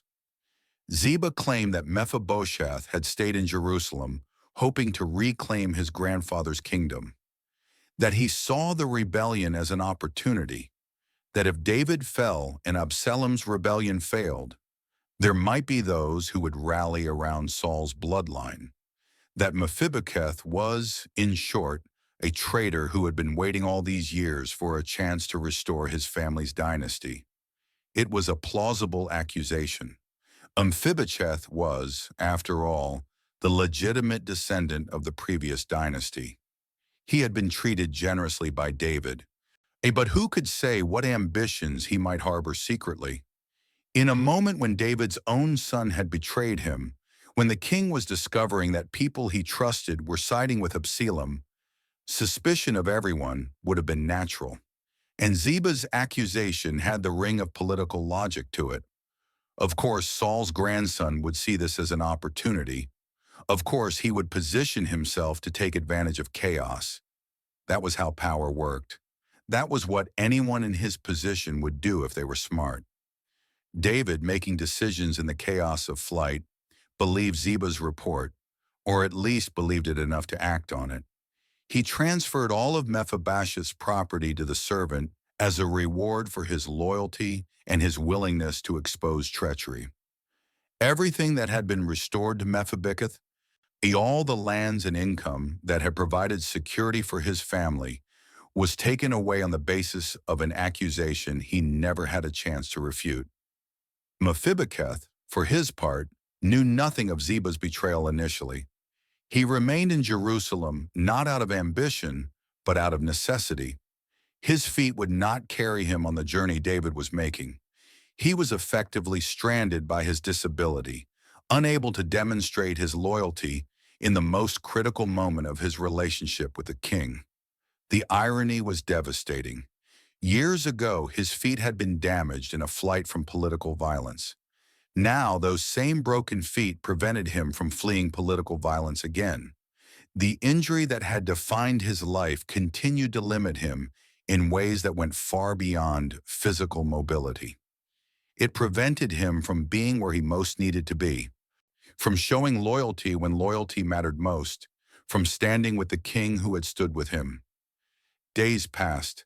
Absalom entered Jerusalem and claimed the throne his father had abandoned. The city held its breath, waiting to see how the conflict would resolve. People chose sides or tried to appear neutral, depending on their calculation of which outcome was more likely. Mephibosheth maintained a low profile.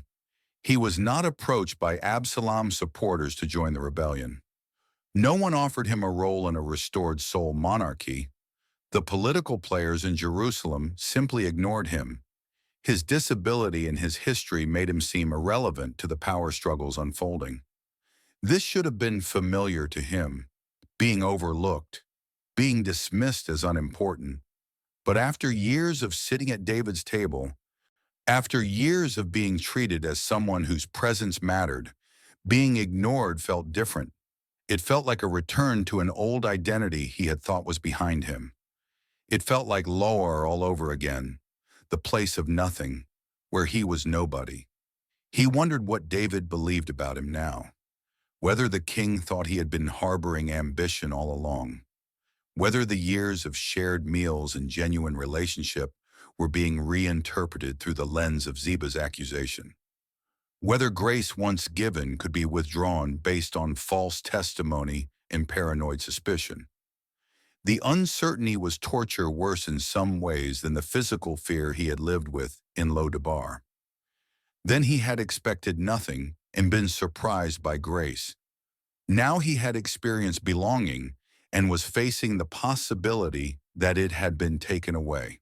And the fall from inclusion to exclusion was more painful than never having been included at all. He could not send messages to David, had no way to explain what had really happened, had no opportunity to defend himself or refute Ziba's lies. He simply had to wait in Jerusalem, wondering if the king he loved believed the worst about him. Eventually, David's forces prevailed. The rebellion failed. Absalom died in battle, killed while caught in a tree, his long hair tangled in branches, while David's men found him helpless. The victory was bitterly complicated by David's grief over losing his son. The king wept for Absalom, even though Absalom had tried to kill him. Even though the rebellion's failure meant David retained his throne, fatherhood trumped politics in David's heart. As the king approached Jerusalem in triumph, supporters came out to meet him, to demonstrate their loyalty, to welcome him home, to position themselves favorably now that the outcome was clear.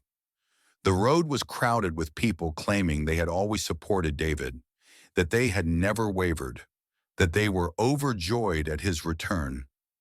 Mephibosheth went out as well, moving slowly, conspicuous in his determination to be present despite his physical limitations. He had not taken care of his appearance during David's absence, had not washed his feet, had not trimmed his beard, had not even washed his clothes. He looked like someone in mourning, like someone who had spent the entire period of David's absence in grief.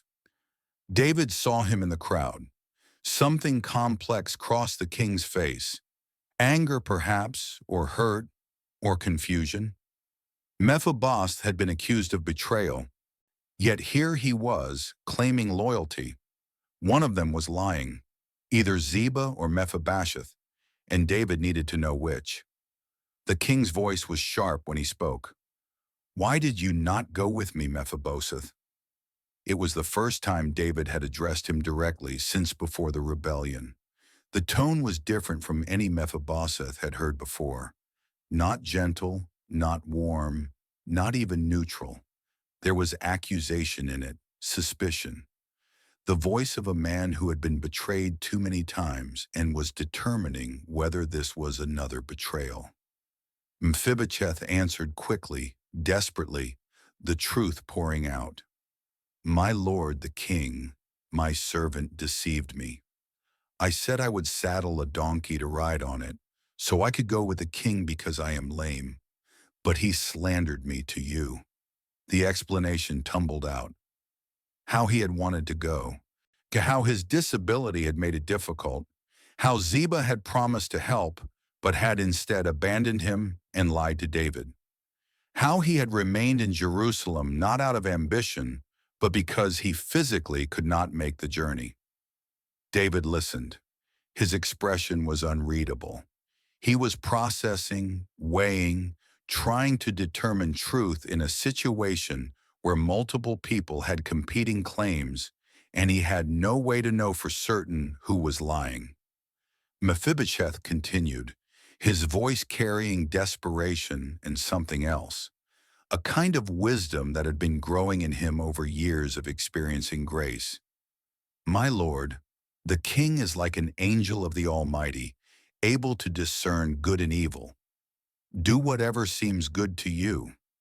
It was an acknowledgement of David's authority, but it was also subtly a statement about his own position. He was placing himself entirely at David's mercy, trusting that the king who had shown him grace before might show it again, hoping that the covenant that had brought him from Loabar to Jerusalem was stronger than suspicion and false accusation. David's response was measured. He did not fully restore Mephibosheth's property. He divided it between Mephibosheth and Ziba, a compromise that suggested he was not entirely sure whom to believe. It was the decision of a king too exhausted by betrayal to sort out complex truth from convenient lies. But then David said something else, something that cut through the political calculation and revealed that the relationship between them was not entirely broken. "Why do you continue to speak of such matters? I have decided that you and Ziba should divide the land." He was tired. Grief over Absalom was overwhelming everything else. He did not have energy for sorting out property disputes. He was trying to end the conversation to move on to more pressing concerns. Mephibosheth's answer revealed the depth of his transformation. The man who had spent decades in Loabar expecting nothing had learned something about what truly mattered. "Let Ziba take it all, since my lord the king has returned safely to his house." The property did not matter. The wealth did not matter. The material restoration that had seemed so significant years ago was suddenly irrelevant compared to the only thing that really counted. David was alive. David had returned. The king who had shown him grace was still the king. It was a statement of priorities that would have been impossible for the frightened man in Loabar to make. That man had nothing and expected nothing, and could not imagine caring about anything beyond his own survival. This man, shaped by years of grace, understood that the real gift had never been the land or the wealth or even the seat at the table in terms of physical location. The real gift had been the relationship, the covenant, the experience of being wanted by someone who did not have to want you. The knowledge that grace was real and that promises made in love outlasted political calculation and false accusations, and even reasonable suspicion. The exchange ended. David moved on to other matters. The procession continued into Jerusalem, and Mephibosheth returned to his life, uncertain about many things, but certain about what mattered most. He had been tested by circumstances beyond his control. His physical limitations had prevented him from demonstrating fidelity in conventional ways. False accusations had clouded his relationship with the king. But in the end, what mattered was not what he could do, but what he valued. And what he valued, what years of grace had taught him to value, was the covenant itself, the relationship, the king. Not the benefits that came from knowing the king, not the status or security or material provision. Just the king himself, the man who had remembered a promise and honored it.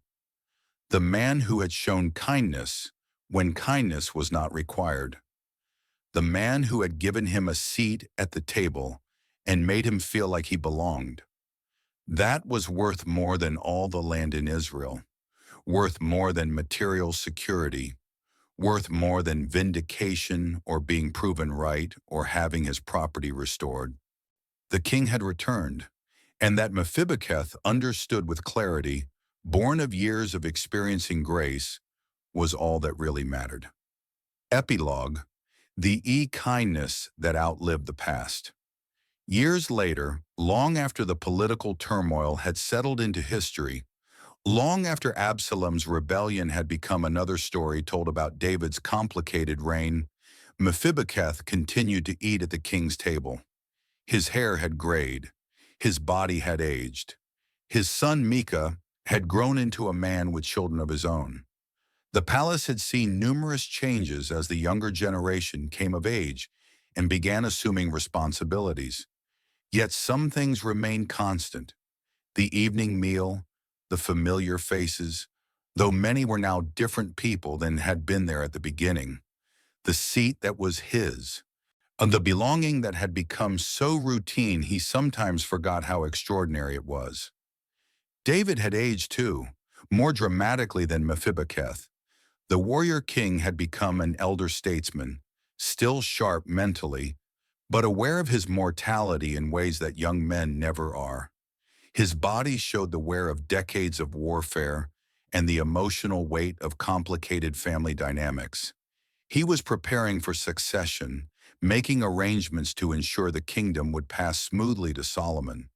The two of them, Mephibosheth and David, sometimes sat together after meals when the rest of the household had dispersed to evening activities.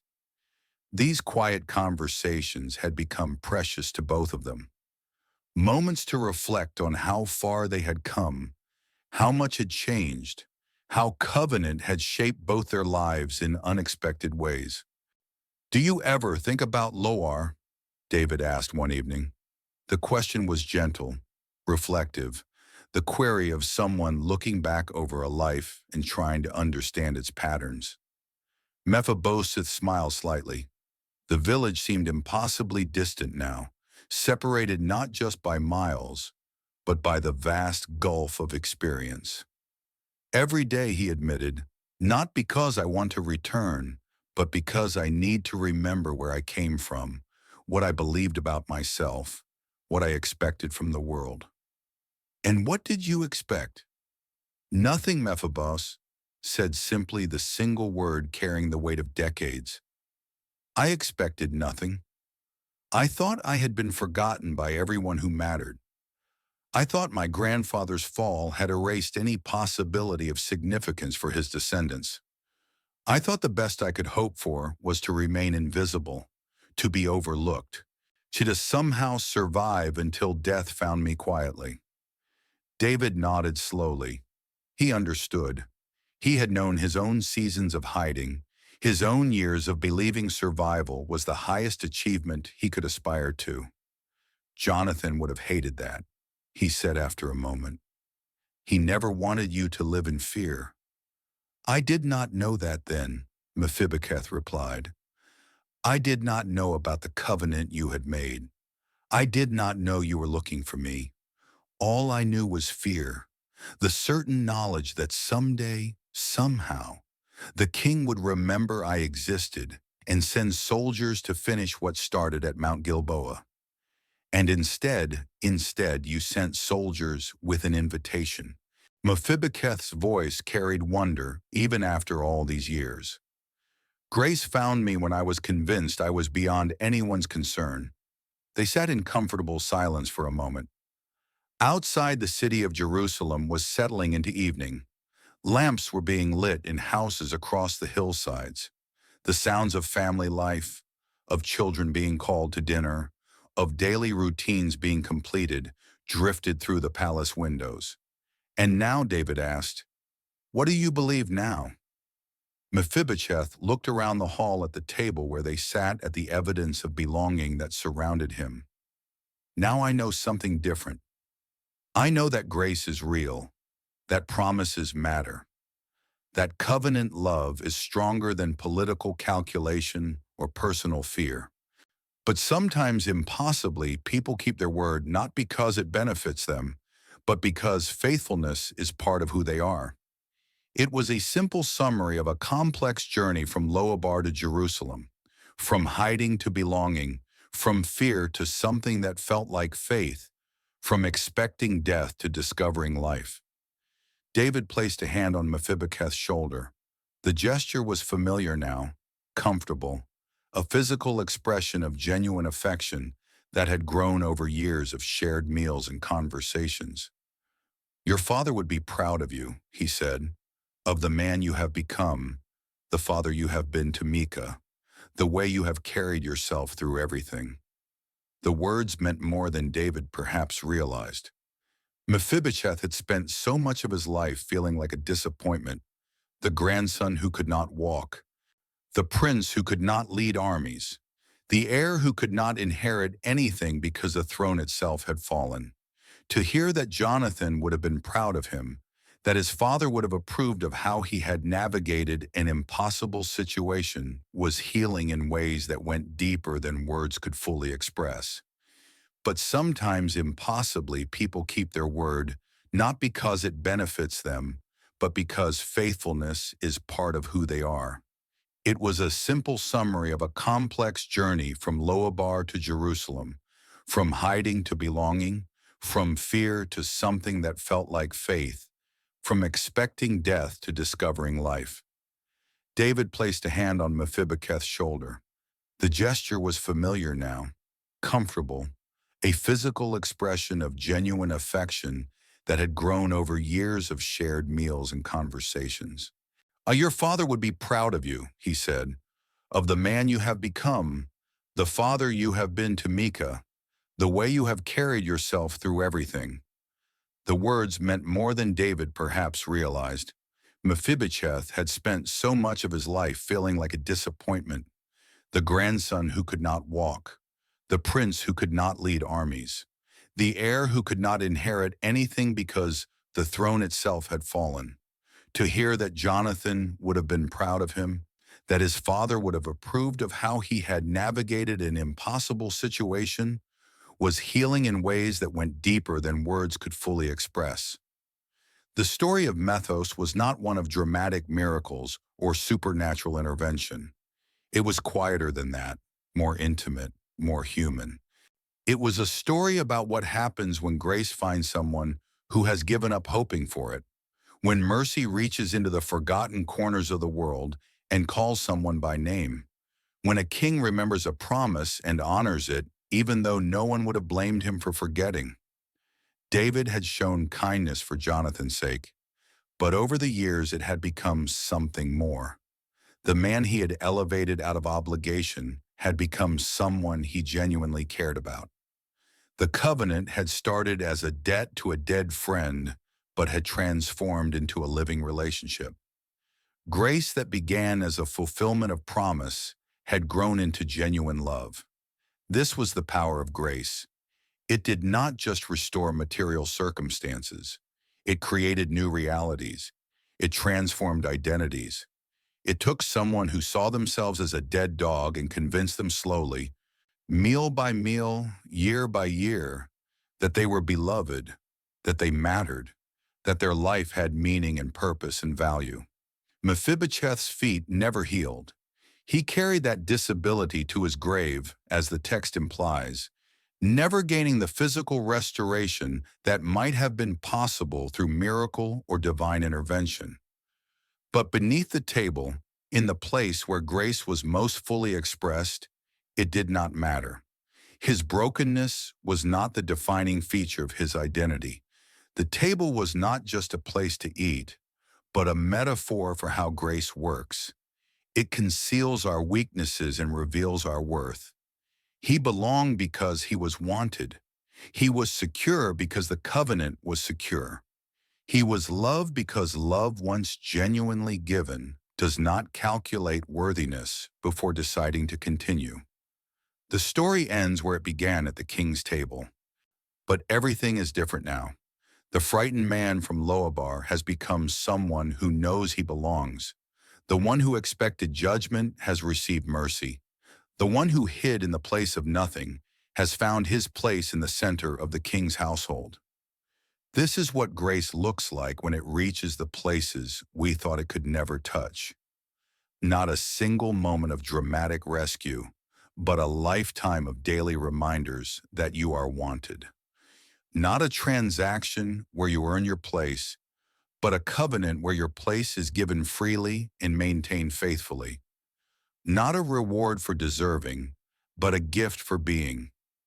Mephibosheth ate at the king's table, like one of David's sons, like someone who belonged, like someone who was loved, like someone whose broken feet were hidden beneath the wood. It's invisible and irrelevant in the presence of a kindness that required nothing and gave everything. He was Mephibosheth, son of Jonathan, grandson of Saul. He was the forgotten one who was remembered, the fearful one who found safety, the broken one who discovered that grace does not require wholeness as a prerequisite for belonging, the one who expected nothing and received everything that truly mattered. He was loved not because he was whole, but because the king had made a promise, and the king, faithful to his covenant, had kept his word. This is the story. This is the truth that outlived political dynasties and personal failures and physical limitations. Grace finds those who are hiding. Mercy calls them by name. And covenant love gives them a seat at the table that nothing can take away. Not political upheaval, not false accusations, not physical disability, not fear, nothing. Because some gifts are permanent, some promises are eternal. Some love is stronger than everything that tries to break it.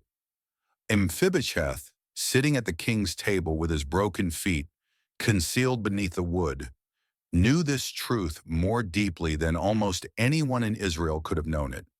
He was found, he was loved, he was home, and he would eat at the king's table forever.